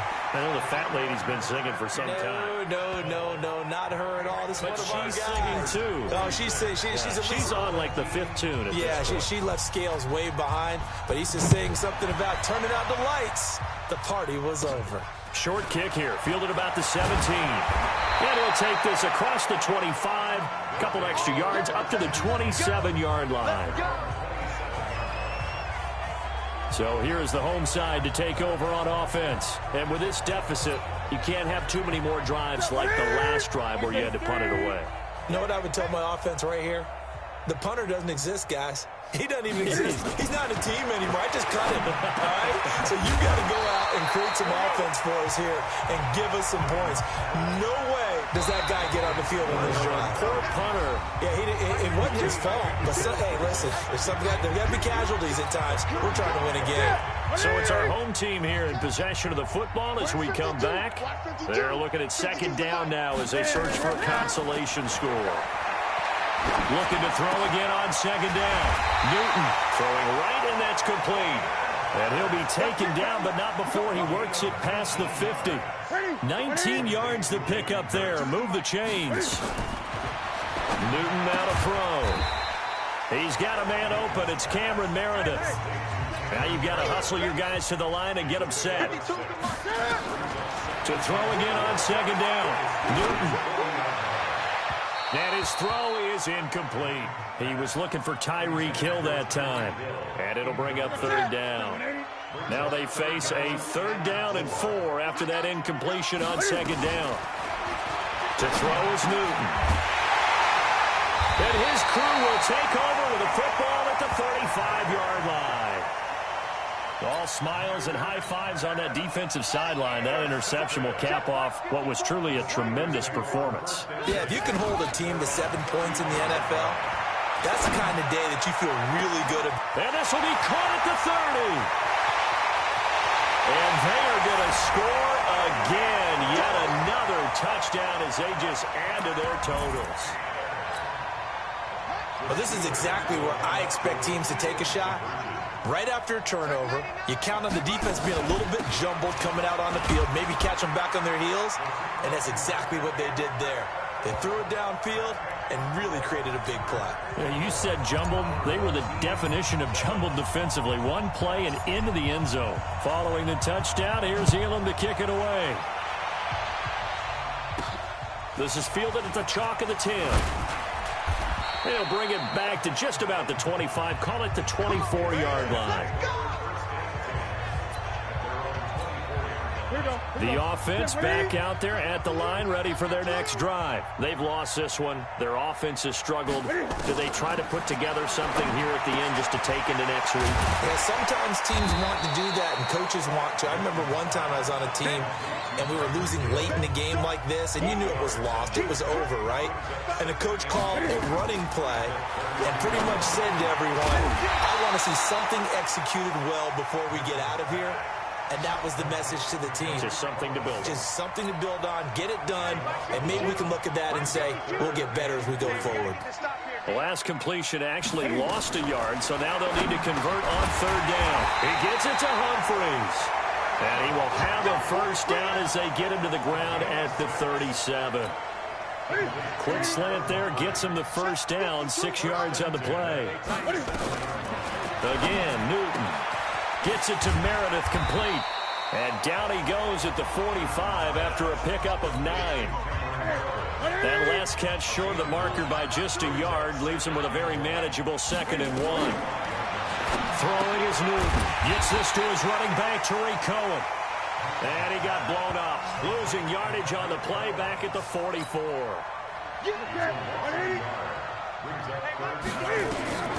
One last throw here for Newton.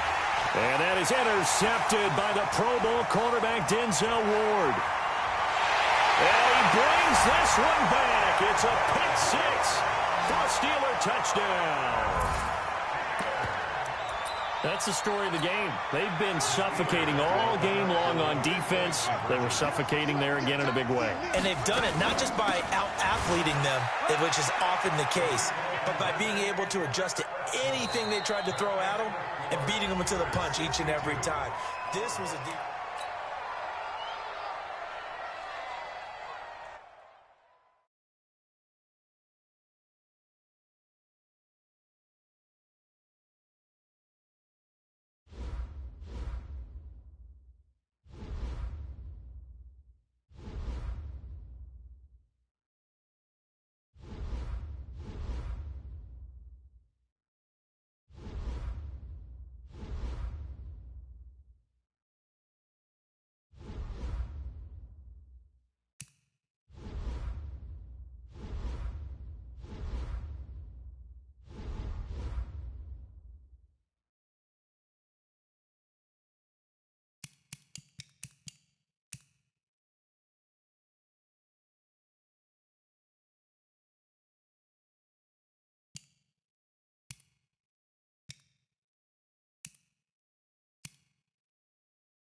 With Charles Davis, as always, I'm Brandon Gaudin. Charles, you talk about storylines in this one. I think it begins and ends with our two quarterbacks, certainly two of the best in the business. And nowadays, I don't think you can get by for long periods of time without a top-flight quarterback. The way the game is played, with all the responsibility he has and how the game flows through him, if he's not on the top of his game, your team's not going to benefit at all. Justin Tucker set to boom this one away. And we are underway from Atlanta.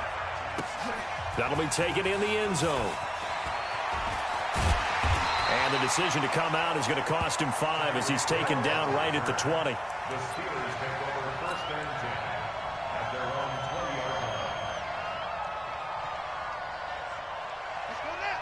Hey, hold on. Check. Watch the before. You. Vic operating on first down. And that is incomplete. He couldn't hold on through the contact. Brings up second down. But when you're going up against a talented receiver like that, you just know that they're going to bring more people to him, right? They're going to double cover him every chance they get. And I think that is what we're going to see all game long. Into a double team, and it's intercepted. Picked off by Patrick Surtain.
With Charles Davis, as always, I'm Brandon Gaudin. Charles, you talk about storylines in this one. I think it begins and ends with our two quarterbacks, certainly two of the best in the business. And nowadays, I don't think you can get by for long periods of time without a top-flight quarterback. The way the game is played, with all the responsibility he has and how the game flows through him, if he's not on the top of his game, your team's not going to benefit at all.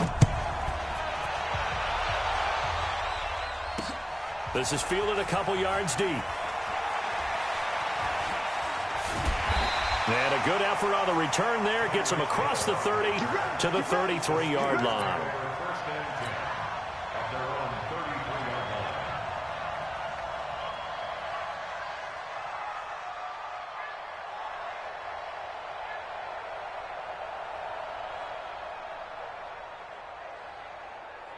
So they'll come up 1st and 10 now from the 33.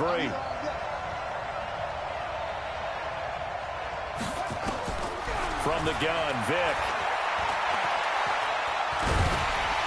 And a big loss here as he's taken down. Reggie White, what a force. Got back there for the sack. And so much for that great field position to start the game. Now they're way behind the sticks. Can't wait to see what their second down call is going to look like now. The ball popped in the air and intercepted. It's the former Seahawk, Earl Thomas. And he will return this one to the 30.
With Charles Davis, as always, I'm Brandon Gaudin. Charles, you talk about storylines in this one. I think it begins and ends with our two quarterbacks, certainly two of the best in the business. And nowadays, I don't think you can get by for long periods of time without a top-flight quarterback. The way the game is played, with all the responsibility he has and how the game flows through him, if he's not on the top of his game, your team's not going to benefit at all.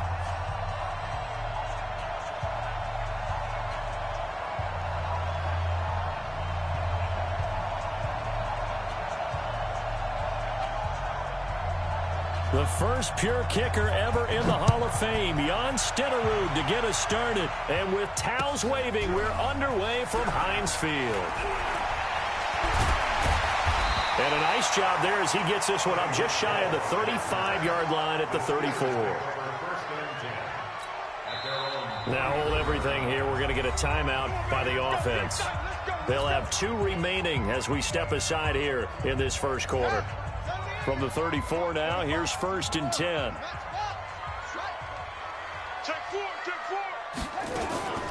The first carry now. This is Johnson. And brought down, but not before reaching the 45-yard line. A Steeler first down on the pickup of 11 yards. Well, one unit I know you want to watch is that offensive line. If they keep clearing holes like that, it could be a long night defensively. No doubt about it, because when they are in sync, as we're seeing so far, when that continuity is there, and you can see that they're playing off of each other while controlling the defensive front and linebackers, you're exactly right. It could be a very long night for the defense because someone's going to run for some big yardage. Nowhere to escape, and he goes down. Devin White. It'll go as a loss of about 8 as he gets in there to drop him. So much for coming out throwing as it leads to an early 2nd down and long. Running from the gun, Johnson. And unable to get downhill there as he'll take this up to about the 37. And they only get a yard back there. They'll be left with a 3rd down and long.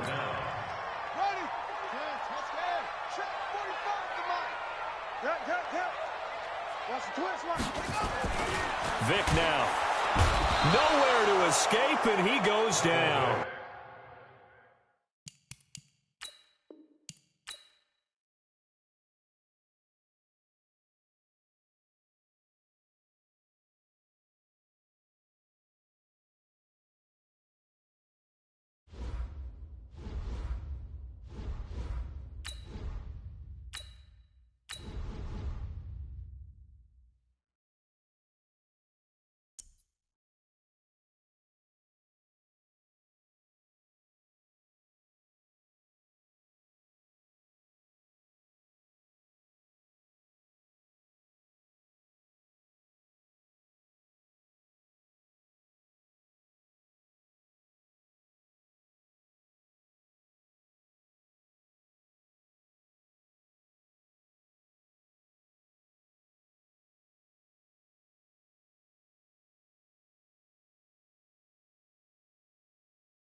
With Charles Davis, as always, I'm Brandon Gaudin. Charles, you talk about storylines in this one. I think it begins and ends with our 2 quarterbacks, certainly 2 of the best in the business. And nowadays, I don't think you can get by for long periods of time without a top-flight quarterback. The way the game is played, with all the responsibility he has and how the game flows through him, if he's not on the top of his game, your team's not going to benefit at all. Here's the longtime Bronco, Jason Elam, to get us started. And off we go in Madden Ultimate Team. This fielded at the 2.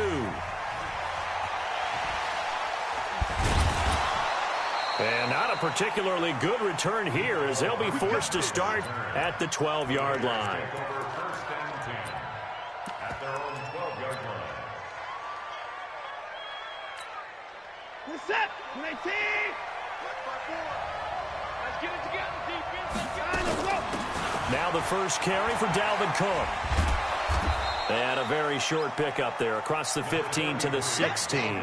Give him 3 there on the first play of the game, and it's 2nd down.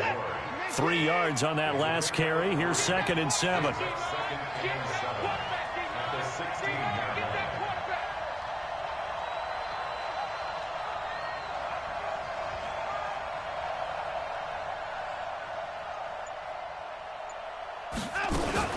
Watson going to pull back the handoff and keep it himself. A quick throw out to Hardman on the perimeter. And he's going to lose yardage here back to the 14-yard line. Throwing on 3rd down, Watson. Flushed out right. And able to find John Brown. A well-executed 22-yard gain. Little glimpse of his athleticism there and what they're going to have to deal with. He can use his legs to dance around back behind the line of scrimmage and beyond the line of scrimmage. And wouldn't you love to get a copy of their defensive scouting report going into the week? Because that's been stressed the whole time. Keep him bottled up. Keep him in the pocket. But it's the first drive of the game and emotions are running high. Someone forgot that, trying to make a big play and gave up a bigger one instead.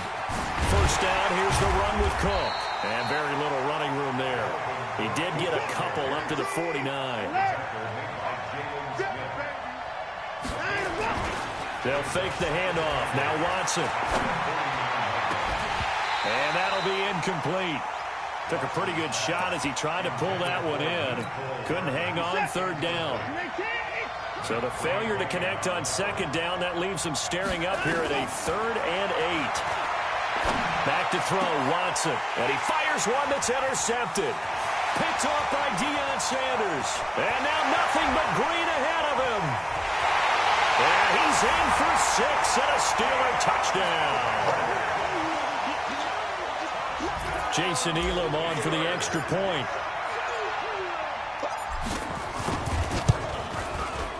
And he'll put it through to make it 7-0 Steelers.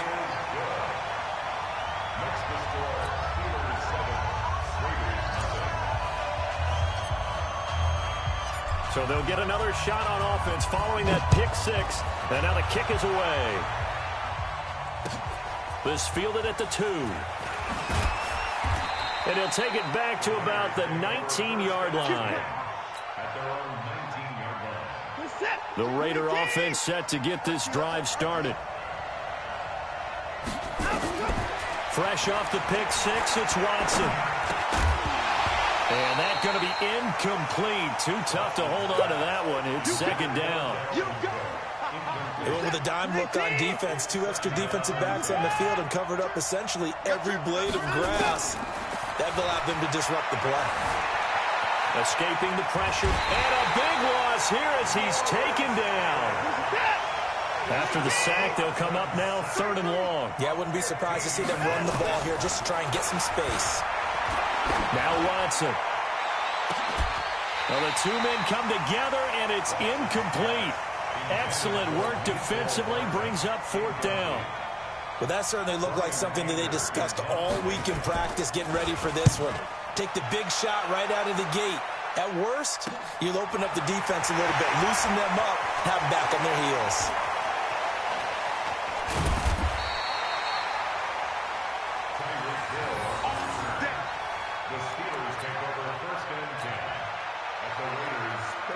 So they'll come up 1st and 10 now from the 33.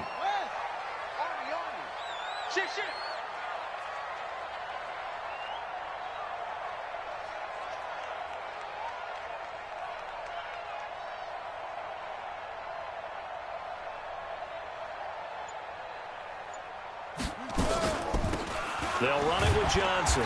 And just no chance of turning the corner. He can only get back to the line of scrimmage. 2nd and 10 coming up. No gain on the play. 2nd and 10. At the 33-yard line. Alert 3.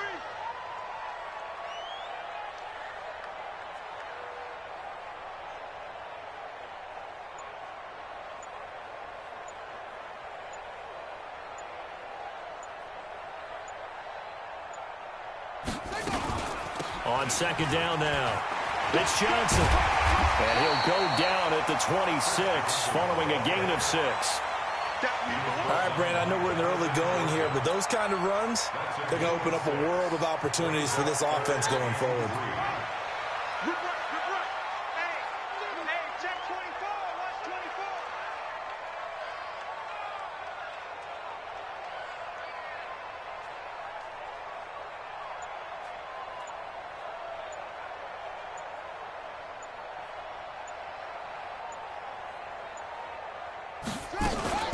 They'll try and run for it. Here's Johnson. And he's going to get the 1st down here as he's taken down at the 22. It's a gain of 4 there, and it gives him a new set of downs. Pick it up, defense. Let's go. 1st and 10 at the 22-yard line.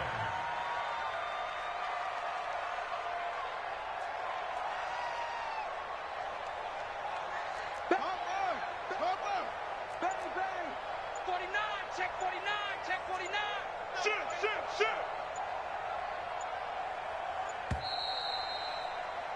After one, 7-0 on EA Sports.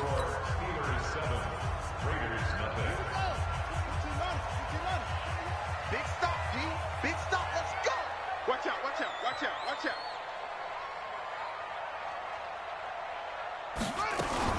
On first down, Johnson. The linebacker, C.J. Mosley, in on the stop.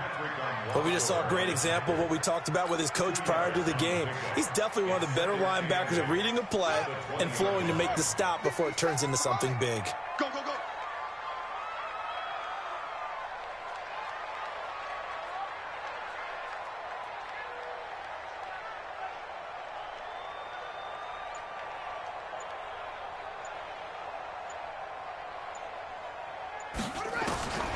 Throwing on 2nd and 8. Vick. And he can't find anywhere to go with it. And he goes down. Credit the sack to Joey Bosa. Well, many times when you talk about mobile quarterbacks, you get the sense that they feel like they can get out of any bad situation. They keep moving around and trying to emulate guys like the Scrambler or the Dodger. Instead, they keep losing yardage and digging themselves a hole that they can't get out of. 3rd and long for Vick. It's Hill, complete. And he's taken down, but not before reaching the 10-yard line. They're able to convert on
With Charles Davis, as always, I'm Brandon Gaudin. Charles, you talk about storylines in this one. I think it begins and ends with our two quarterbacks, certainly two of the best in the business. And nowadays, I don't think you can get by for long periods of time without a top-flight quarterback. The way the game is played, with all the responsibility he has and how the game flows through him, if he's not on the top of his game, your team's not going to benefit at all.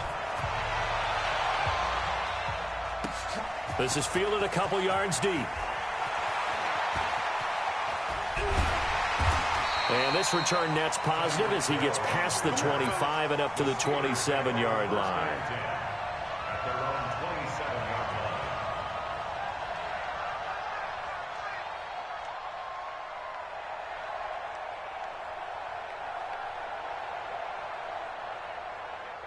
Set, ready. Go to bed. 54. Let's go, Heavy. It's free. It's free. What you got, Heavy? What you got, Heavy? Give me some. Give me some. Here we go. Here we go. He's coming. A first down throw coming for Vic. Got him in right side. It's sharp. And they work this well upfield across the 45. And a nice gain of 21 yards. A big hitter to start the drive has him up near midfield here for 1st and 10. 1st and 10 at the 47-yard line.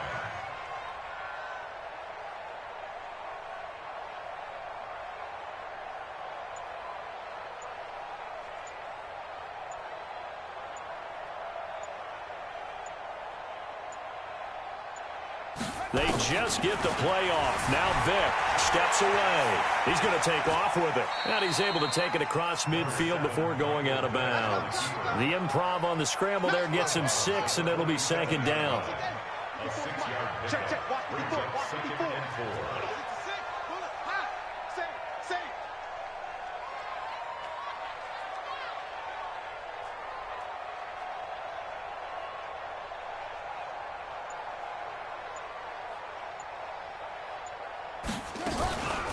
On 2nd down, it's Johnson. And he'll go down shy of the 40 at the 41. A gain of 5, good enough for the 1st down.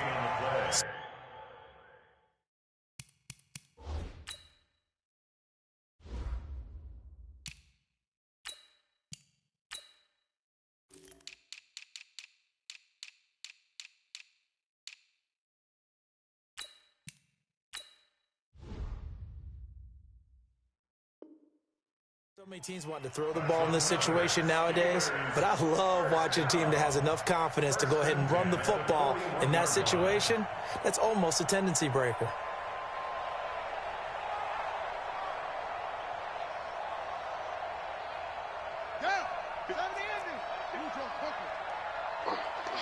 Switch it, switch it, switch it. Come on, switch it.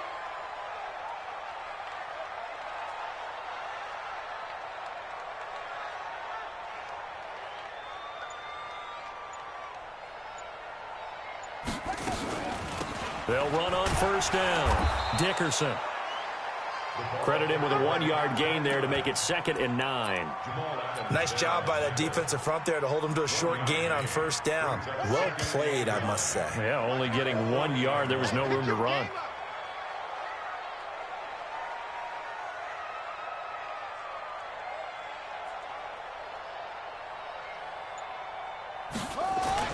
On 2nd and 9, Vic toward the center of the field, but it's incomplete. Denzel Ward, Pro Bowler as a rookie, there to bat that one away. 1st down marker at the 31. It's 3rd down. Throwing, Vic. He's got Michael Irvin complete. And he's going to get this one down to the edge of the red zone.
With Charles Davis, as always, I'm Brandon Gaudin. Charles, you talk about storylines in this one. I think it begins and ends with our two quarterbacks, certainly two of the best in the business. And nowadays, I don't think you can get by for long periods of time without a top-flight quarterback. The way the game is played, with all the responsibility he has and how the game flows through him, if he's not on the top of his game, your team's not going to benefit at all. Here's the longtime Bronco, Jason Elam, to get us started. And we are underway from Heinz Field. That's fielded in the end zone. And the decision to bring it out will cost him about 5 yards as he'll get this only back to the 20.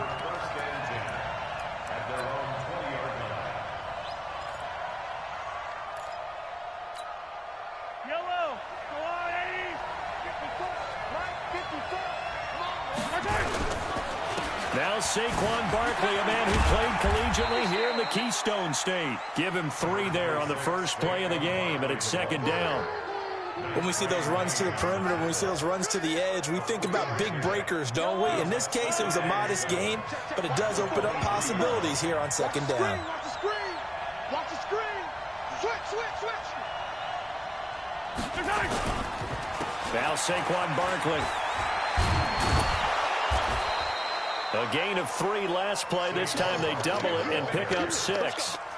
That's a really good job right there. Just kept stringing that play out, pushing further and further towards the sideline. Really good fundamentals by that defense. He was trying to put his foot in the ground and turn upfield. He just couldn't. No, they really had a picket fence in front of him. No room to find to get. Is this intercepted? It is. It's intercepted. Picked off by Night Train Lane. Well, certainly not how he wanted to start his night. First throw of the game, an INT. Yeah, it's not easy, but he's got to try and wipe that one away from the memory banks. And let's face it, it's not often a quarterback and a defensive back have a lot in common. But one thing, because they have these individual type plays, they've got to have short memories, don't they? DB gets beat, wipe it away, quarterback throws a pick, has to do the same thing. Looked like he was trying to bounce it outside, but no success. Yeah, sometimes you got to just figure out where you're going to go, and sometimes you just have to take it to another spot. And trying to get it outside, the defensive pursuit was there and just ran him down. And they move this all the way down to the 9. Last play, they got stuffed at the line. Different story here, over 20 yards.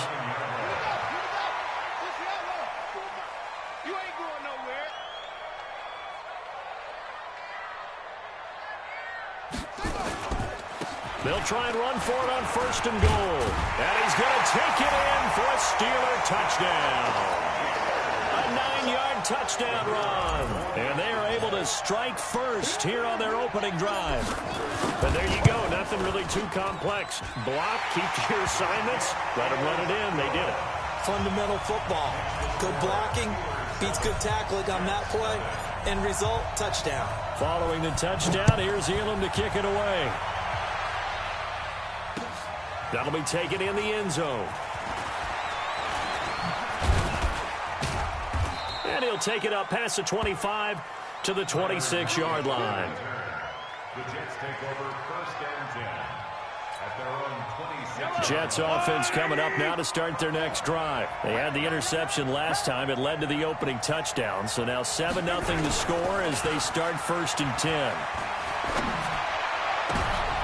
Into heavy traffic, and it's intercepted. Picked off by Patrick Surtain. First quarter, and now he already has 2 interceptions. Yeah, he's got to guard against being tentative from this point forward, though. He's got to still make the right reads, make the proper throws. I've seen guys in this league throw 4 interceptions in a game and win. He's got to understand, put it behind you, keep pressing forward. He'll get a nice chunk there on the first down run, and it's 2nd and 4. Let's talk a little football 101 here, because one of the keys to advancing the ball downfield, success on first down. Huge difference, as we know, between 2nd and 4 and 2nd and 8 and 9.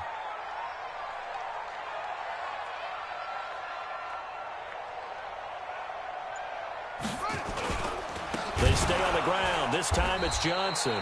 And that one blown up quickly as he's going to be stopped before he could even get started. That's a big loss of 3, and it brings up 3rd down.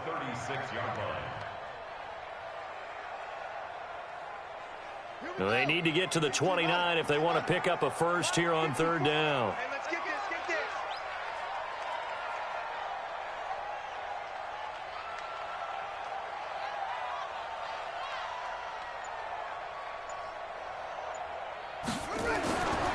is Michael Vick.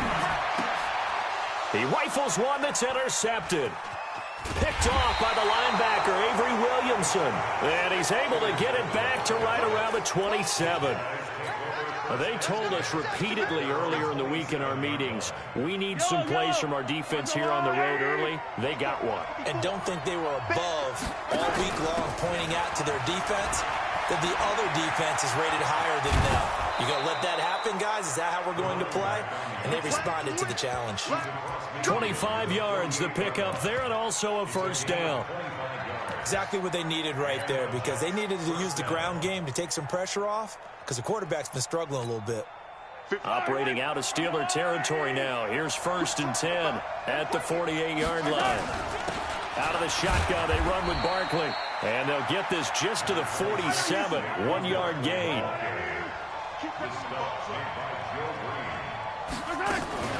On 2nd down, here's Barkley. He'll get about 4 here, down to the 43-yard line.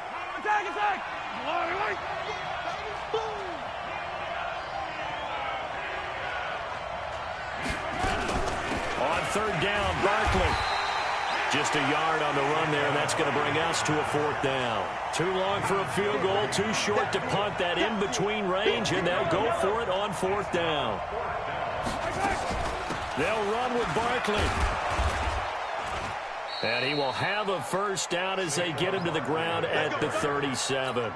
Well, they deemed it 4-down territory, and they got 4 yards to pick up the first. The 4th down run successful. Now they look to pay it off on 1st down. They'll run with the Hall of Famer Sayers. And he is met at the line of scrimmage, and he goes down right there. Officially no gain on the play, and it's 2nd down. After 1, 7-0 on EA Sports.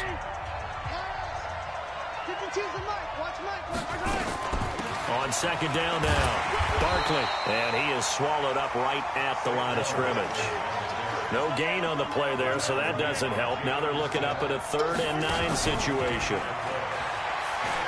Mahomes going to throw. He wants it all for the ends. Got a man, it's caught. Touchdown, Jets. Tyler Lockett, 37 yards, as they are now on the board here in the first half.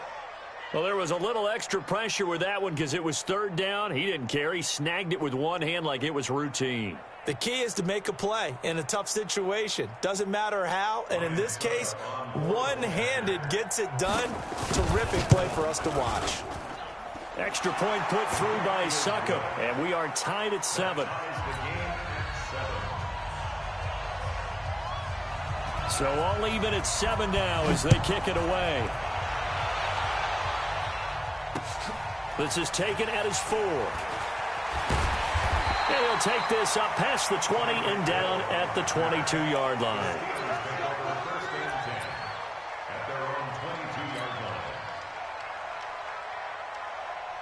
The Pittsburgh offense at the line to start their next drive. A tale of 2 extremes already in this game. A touchdown pass on their opening drive followed by an interception last time out. Now, it sounds like things balance out, right? What's that mythological thing that we do?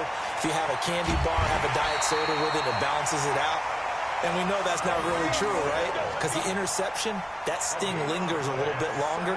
Got to come out now and put together some nice plays. Well, that didn't take long. One play, and we're already looking at a 1st and goal situation.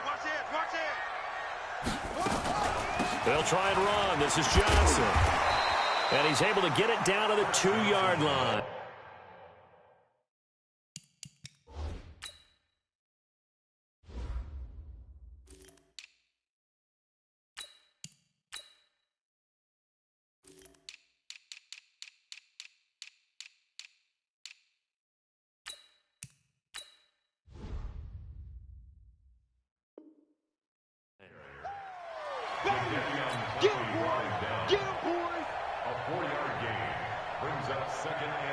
From the 2 now, 2nd and goal.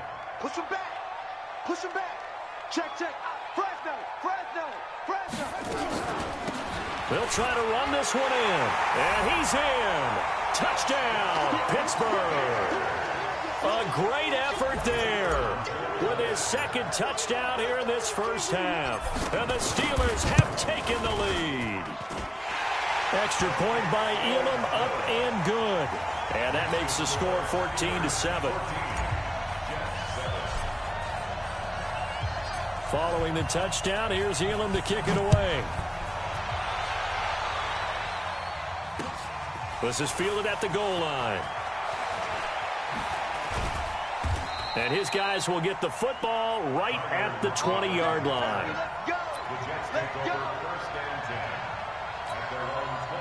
Jets offense coming up now to start their next drive. They trail a one-score deficit, 14-7, as they come up 1st and 10. On first down, Mahomes. And he's got it past the 30 before he's hit and dropped. Give him 12 yards there, and the Jets have a first. He's been the forgotten man in this first half. Not a guy you want to forget. Not only his first catch, first time they've targeted him. That doesn't make any sense, does it? Not because at all. Those are the types of plays that he provides. When he does come alive, when they do look his way, not only is it a big catch, it's a first down.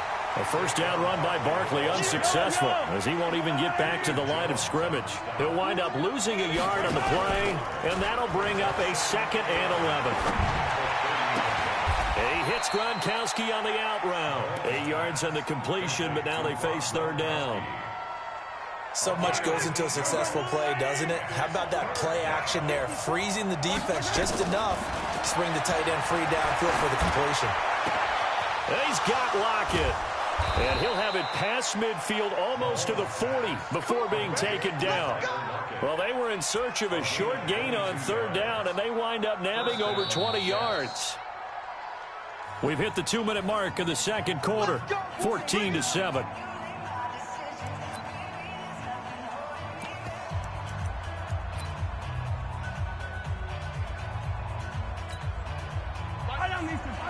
Fans, a reminder, I have a note card here that says ad-lib halftime previews. So I guess let's do just that as we'll hand things over to Jonathan Coachman in Orlando when this one reaches halftime. Did I do okay?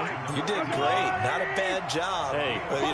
Writing down your ad-libs. If you print it, I'm going to read it. I'm Brandon Gaudin. Now, meanwhile, here's a 2nd down throw that's knocked away and incomplete. Denzel Ward right there in coverage to get the hand in. First down marker at the 31. It's 3rd down. A give to Barkley out of the gun. And he's going to be stopped here a few yards short of the first as the tackle is made at the 33. Call it a gain of 4, and it'll bring up 4th down. They'll go for it. It's Mahomes. And my goodness, this is incomplete. Denzel Ward, Pro Bowler as a rookie, there to bat that one away. Well, their first 4th down attempt earlier was successful. This one backfires for a turnover on downs. I like their aggressiveness. I like what they're doing. They got it the first time they went for it. Why not a second time? I don't think they'll be daunted from attempting it again. If you're on the defensive side of the ball, though, any 4th down stop is a big momentum play. A big play that time for Pittsburgh. And even 50 yards. On first down, Dickerson looking for a seam but finding none. He'll get back to the line of scrimmage, and that's it. Call it no gain on the play, and it'll be 2nd down. Watch the twist. Watch the twist.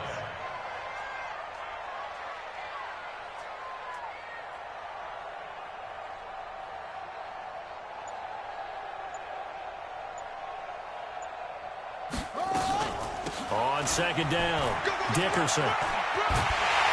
And he'll be taken down at the 2-yard line. The Jets are going to use the first of their timeouts as the clock shows 50 seconds to play here in half number 1. So 3 plays already 1st and goal, and they are wasting little time. They'll try to run this one in. Nothing doing there. They're going to wind up holding him at the 2. Now the Jets going to use the second of their 3 timeouts as the clock stops here with 46 seconds remaining in the first half. 65.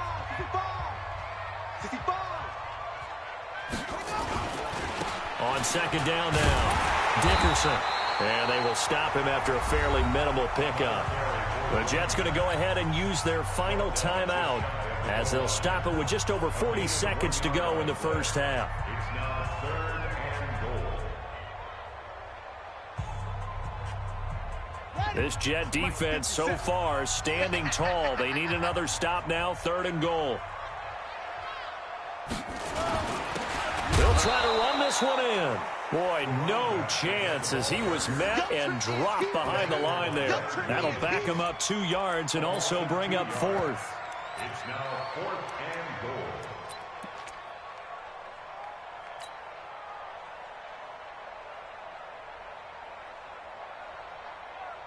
They come out here in the eye. A field goal would make it a 2-score game, but they're going to go aggressive. They're going to try this thing on 4th and goal.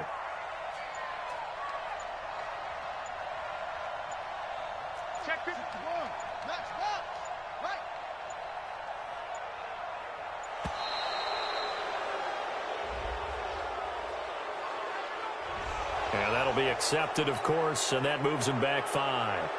So they won't get a touchdown, but here's a chance to at least get 3 to end the first half. From the left hash, a chip shot here. Elam's kick is good. And they will move up by 10 now, 17-7. So a capper there to a pretty good first half. And I love the way that they put a chokehold on the clock and pretty much drained everything before they put the field goal on the board as they headed into the half. It's a short kick taken near the 18. And he'll take this across the 25, a couple extra yards up to the 27-yard line. And this will probably be the last play of the quarter. And they'll indeed start on the ground to run that clock. It's a foot race. 20, 10, and he's in for the touchdown on the final play of the first half. The prayer is answered. How did they get that done? And here on the road, that could be a huge score for their morale in the second half. Every team has confidence going into the start of games, but sometimes you get it rocked a little bit, and it certainly applies here for them. But guess what? Just what you said, this touchdown can give them their belief back that they can win in the second half. Thank you, sir. A field goal separates these two teams as we come back for this second half. So time for the second half as the Steelers have the lead, and they will also be receiving the football here to start the third quarter. This will be fielded at the 6.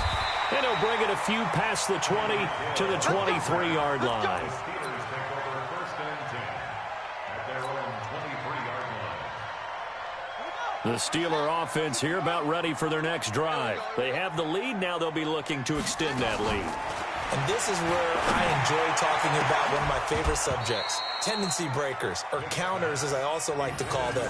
You've done things in a certain way in the first half, and they've had the ability to see what you've done. They're going to make their adjustments. So guess what?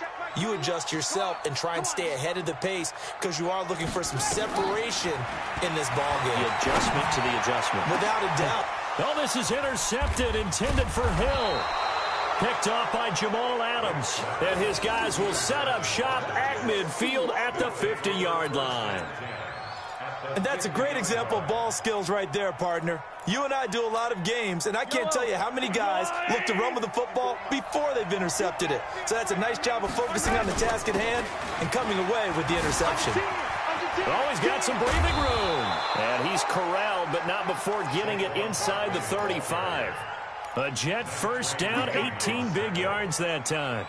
Well, that last run makes this a 100-yard night. I've loved the way he's hit the holes. He's been quick, he's been decisive, and he's been a whole lot of fun to watch. Now a play fake here on first down. He completes it to Evans. It'll be a pickup of 16 and a Jet first down. If you're going to blitz, likely going to leave you in man coverage with this guy, and that is less than ideal. It is because just about any offense that has an elite receiver, if you blitz and have him in man coverage, you're going to him, even if he has an elite defender on him, because he usually knows where the ball is before the defender does. And maybe a measure of revenge there. He's had his way in this one, but this time they get him behind the line. On 2nd and 12, Mahomes, and he's going to go down. He's sacked back at the 24. Credit the sack to Von Miller. Man, he got in there so quickly, Charles. What could the offense have done to adjust and account for that? But what you're hoping is that you figure out and you see and get a clue that maybe there's going to be some pressure coming at you, and you change the blocking schemes. Maybe you go to max protection. And for a third time tonight, he's intercepted. Picked up by Denzel Ward. Well, Brandon, there's no question who they're going to look to on 3rd and long, but you can bet this defense knows that as well, so they're getting blanketed downfield. And this ball winds up being intercepted. They'll run on 1st down. Dickerson. And he'll get this one up to about his 14. Just a yard on the pickup there, and it'll bring up a 2nd and 9. Brings up 2nd and 9 at the 14-yard line. On 2nd and 9, Vick. That one complete to Hill. And they're going to get this beyond the 40 before he's taken down. A gain of 28 yards there and give him a 1st down. And a good quarterback facing zone coverage. If he has just a little bit of time to survey the scene, that's what's going to happen. No doubt about it. If there's no pressure, he's going to continue to pick them apart because he'll have all that time to find someone open downfield. You can only cover for so long. So maybe they want to go to a zone blitz scheme, get a little bit more pressure. Remember when Carolina did that against Denver? They lost the game ultimately. They dropped the defensive end out, and he ended up with an interception in that game in Super Bowl 50. Maybe some sort of scheme like that to try and get more pressure at the passer. 1st and 10 at the 22-yard line.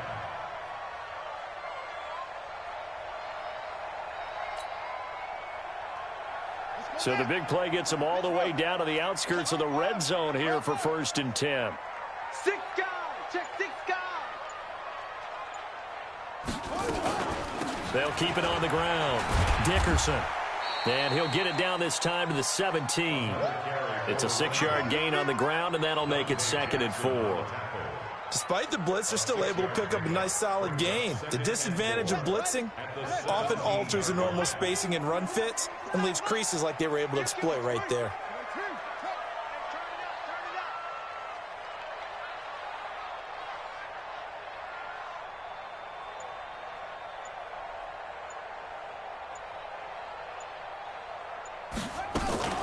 On 2nd down, Dickerson. And he is met quickly in the backfield. Down he goes, folded like a lawn chair. This will be a loss of 3, and now a much tougher 3rd down looming.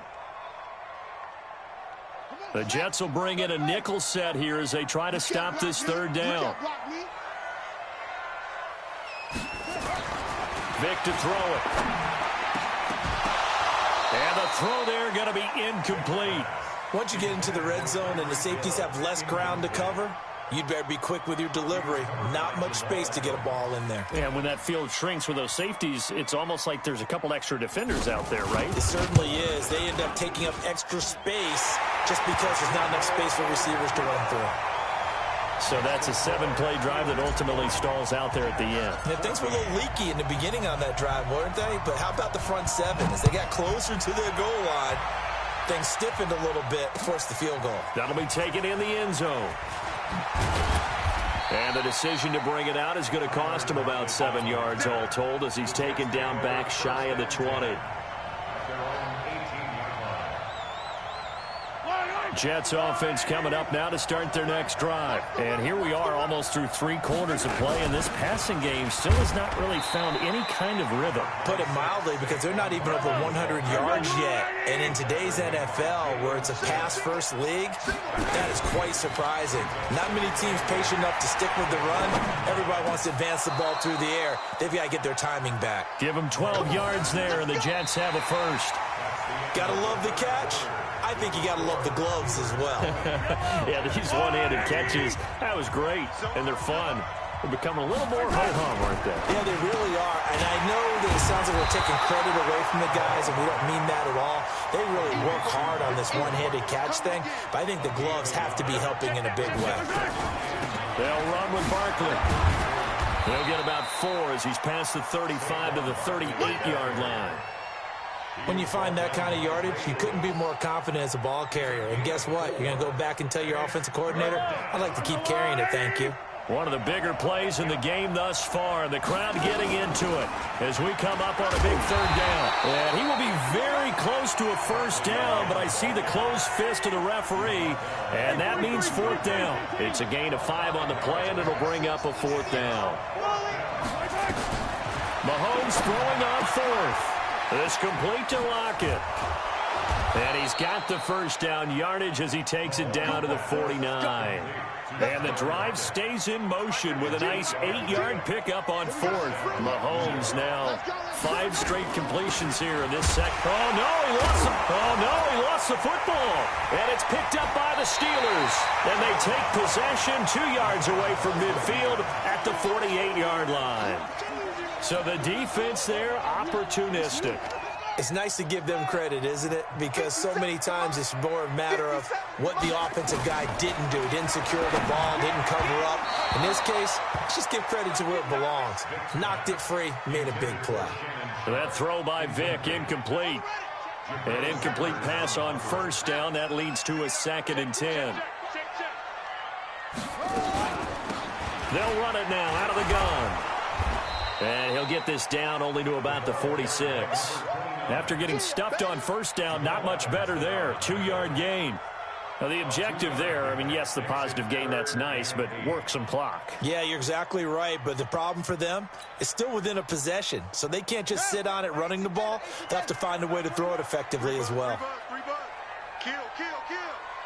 Kill, kill.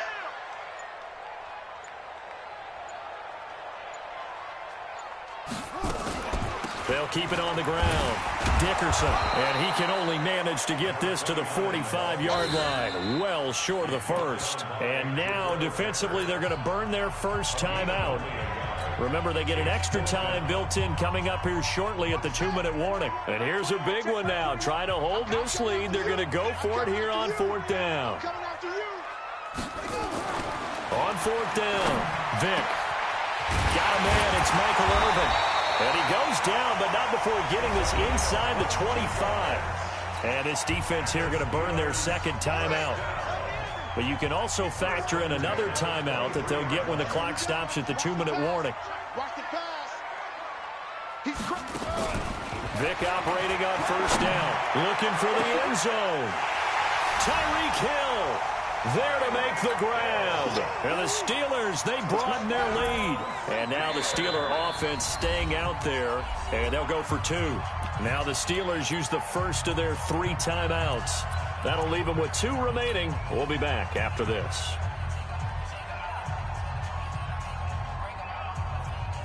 And now the Steeler offense staying out there. And they'll go for 2.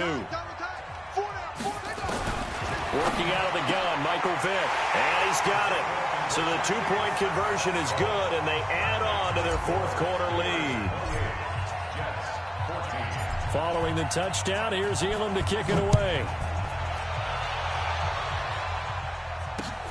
This will be taken in at the 1.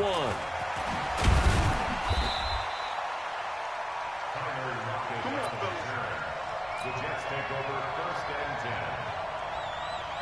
Jets offense coming up now to start their next drive. And last time the turnover on the fumble, and they were in enemy territory, so that had to be very frustrating. In trouble here, and down he goes. Back at the 8-yard line. Down under 2 minutes to go in this football game. So it's Jets football as we get you reset here. And let's see what they've come up with offensively after having time to talk it over. Throwing on 2nd and long. Mahomes, he's going to let it fly. He's got a man, complete. A gain of right around 35 yards on a play that started back inside their 10. Throwing now is Mahomes. And the coverage terrific there as that's knocked down and incomplete. Denzel Ward right there in coverage to get the hand in. So now 2nd and 10 after the incompletion on first down. To throw, it's Mahomes. Nowhere to escape, and he goes down. Lawrence Taylor in there to take him down, and the clock will roll. Here's Mahomes to throw. And this is caught by Evans. They get 15, but they still needed a little bit more. Fourth down. Now Mahomes. And that is incomplete. They had to.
With Charles Davis, as always, I'm Brandon Gaudin. Charles, you talk about storylines in this one. I think it begins and ends with our two quarterbacks, certainly two of the best in the business. And nowadays, I don't think you can get by for long periods of time without a top-flight quarterback. The way the game is played, with all the responsibility he has and how the game flows through him, if he's not on the top of his game, your team's not going to benefit at all. Josh Lambo now ready to put this one in the air. And here we go. We're underway in Madden Ultimate Team. That's fielded in the end zone. And he'll make it across the 20 as his guys will set up shop at the 23-yard line.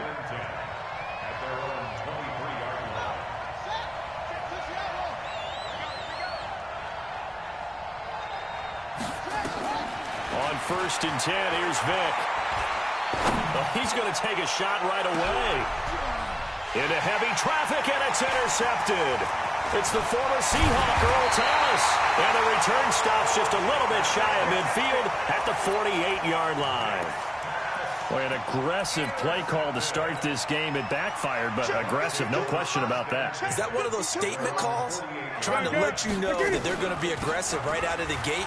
That one hung up just a little bit too long. He made a nice play on the ball defensively and was able to pick it off. Jalen Smith, the Notre Dame man, in on the tackle. On 2nd down now, Barkley. And he is going to be stopped cold behind the line of scrimmage. The tally there, -2 yards, brings up 3rd down. Throwing on 3rd down, Newton. And that will be incomplete. You can tell they were hoping for a flag there offensively. Several on the sideline motioning. Hey, why not a penalty? Why not a penalty? What did you see? Yeah, I think you've got to let them play, and the officials are instructed. If there's contact coming from both sides, no flag. Let them fight it out. And forces 4th down. And he's got this down to the 35. 14 yards there and a Buccaneer 1st down.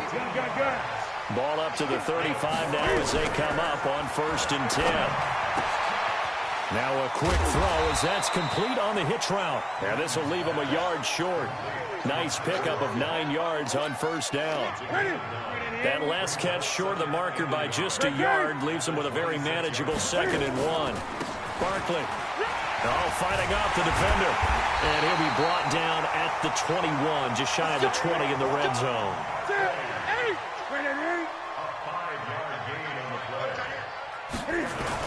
They keep it with Barkley on 1st down. And he'll take this inside the 20 and down to the 18. A gain of 3, 2nd down. Partner, we know today's NFL is really built around the guy throwing the football. But these short runs, they still pay dividends because they can take their toll on a defense and they can add up as the game goes along. You control the clock, you control the ball, and that way you often control the game. They try to throw on 2nd down, but this one is incomplete. I know coaches tell us all the time that having a powerful arm isn't the #1 thing they look for in a quarterback. But when you're trying to throw inside routes and you need to put some heat on it, it helps have the big gun. In this case, just a little bit too much. Meanwhile, on 3rd down, they take a shot at the end zone, but it's incomplete. You hear the calls for a penalty, but I just don't think so. I think in this situation, the defender was making sure his guy couldn't hold on to the football. So I don't see anything that warranted a flag. No, I'm with you. There was contact, but I'm happy they kept that flag in the back pocket. This offense converted once already in this 1st quarter. They're going to try it again here on 4th down. They snap it to Newton. Eluding the pressure right. And time finally runs out. He can't get rid of the football, and he's taken down. Newton's Super Bowl nemesis, Von Miller. And this Steeler defense able to come up with a stop. Trying to shake off the interception. He'll look to throw. That's complete to Sharp. Through an opening, and there he goes. And he gets this down deep into Tampa Bay territory. A big play there on the catch and run. 69 yards. Well, that didn't take long. One play, and we're already looking at a 1st and goal situation.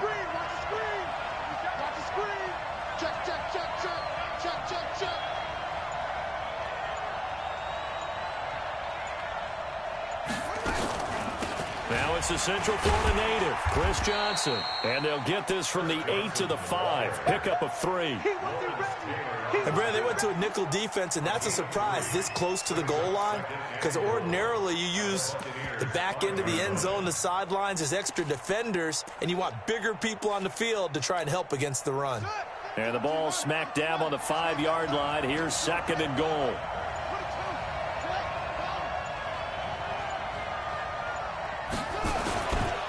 To Johnson again. And he'll be stopped about a yard shy of the goal line after a pickup of about 3. His path became similar to almost running a stretch play, didn't it? Trying to find a crease, anywhere to put his foot in the ground and cut back. It just never materialized. A big play to start the drive got him in this position, but this defense has held firm since, and now it's 3rd and goal. From the shotgun, it's Vick. And he's in for 6 and a Steeler touchdown. Taking it in from a yard out as his guys are able to strike first here in this opening quarter. Extra point by Elam, up and good. And that makes the score 7-0. Following the touchdown, here's Elam to kick it away. This is fielded at the goal line. And he'll get it up past the 20 to the 22-yard line. The Tampa offense ready to get their drive started. And on the last drive, they were in field goal range. They just opted not to kick it, didn't get it. How does that change the mentality this go around?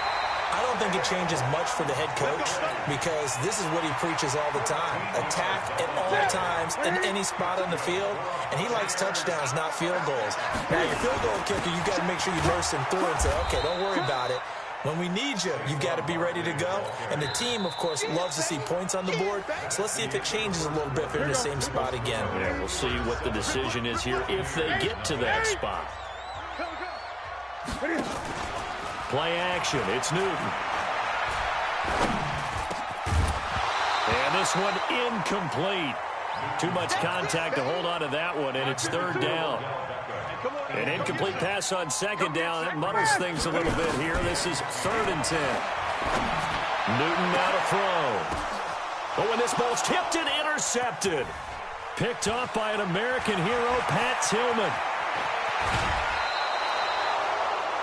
Well, this had trouble written all over from the start. He's got 2 extra defensive backs in the game he's got to deal with. They're in a dime set. So everywhere he's looking, he's seeing a different colored jersey. And sure enough, this one winds up being intercepted. A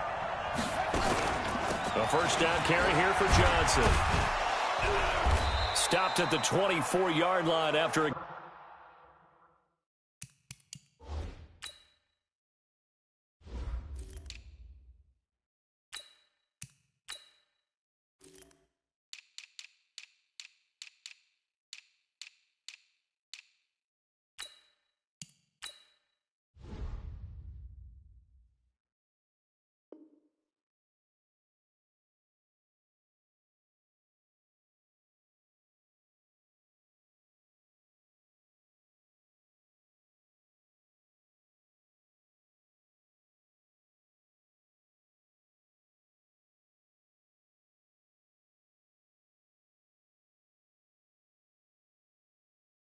Gain of 5.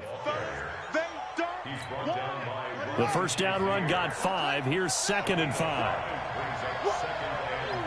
Let's get it.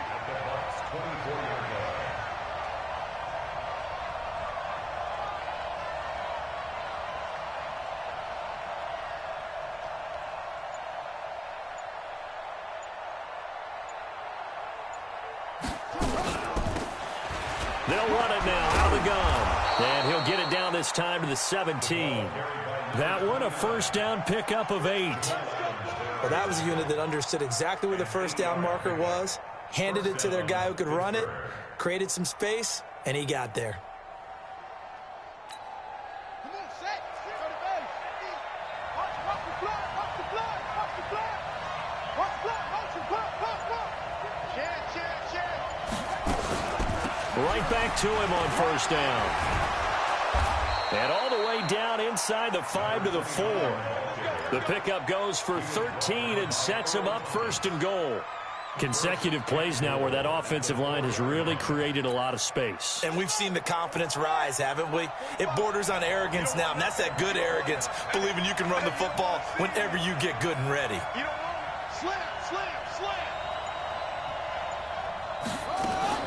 They'll try and run for it on 1st and goal. And he is met in his tracks behind the line of scrimmage. That's going to go as a loss of a yard, and it'll be 2nd down. Back at the 5-yard line now, 2nd and goal.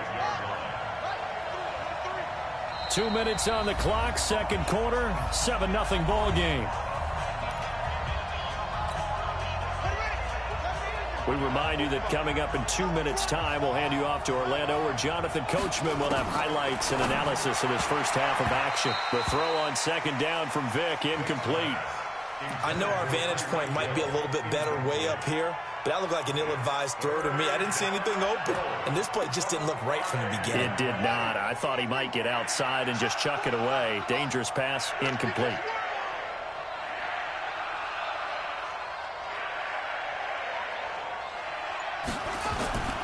Vick, 3rd and goal. And it's intercepted at the goal line. It's the former Seahawk, Earl Thomas.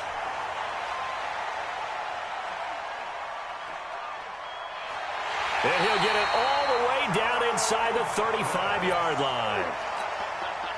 So they'll come up 1st and 10 now from the 33. On the run, it's Barkley. And give him 4 yards there. It'll be 2nd and 6. I call that play a success. A nice inside run sets up a very manageable 2nd down. A very solid gain on that play. Now the Steelers use the first of their 3 timeouts as they'll talk things over prior to this upcoming 2nd down play.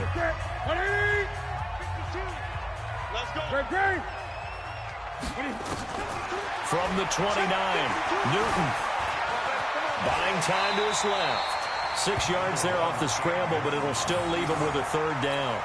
Partner, he was going through his progressions. Not there, not there. After about the 3rd one, he decided he better pull it down and run for it. And he slides down and avoids the hit for good measure. They're able to convert on 3rd down, and that sets up a 1st and goal. We all love to have a home run hitter in the backfield. Guy who can take it the distance. But in short yardage, trying to pick up 1st downs, that big guy, always a nice luxury to have, isn't he? So a solid run by Saquon Barkley, and another 1st and 10 here. A shotgun snap for Newton. And he's going to go down. Sacked right around the 17. Lawrence Taylor coming in hard there on the blitz, and he gets him 7 yards behind the line of scrimmage. 54 is Mike. 54 is Mike.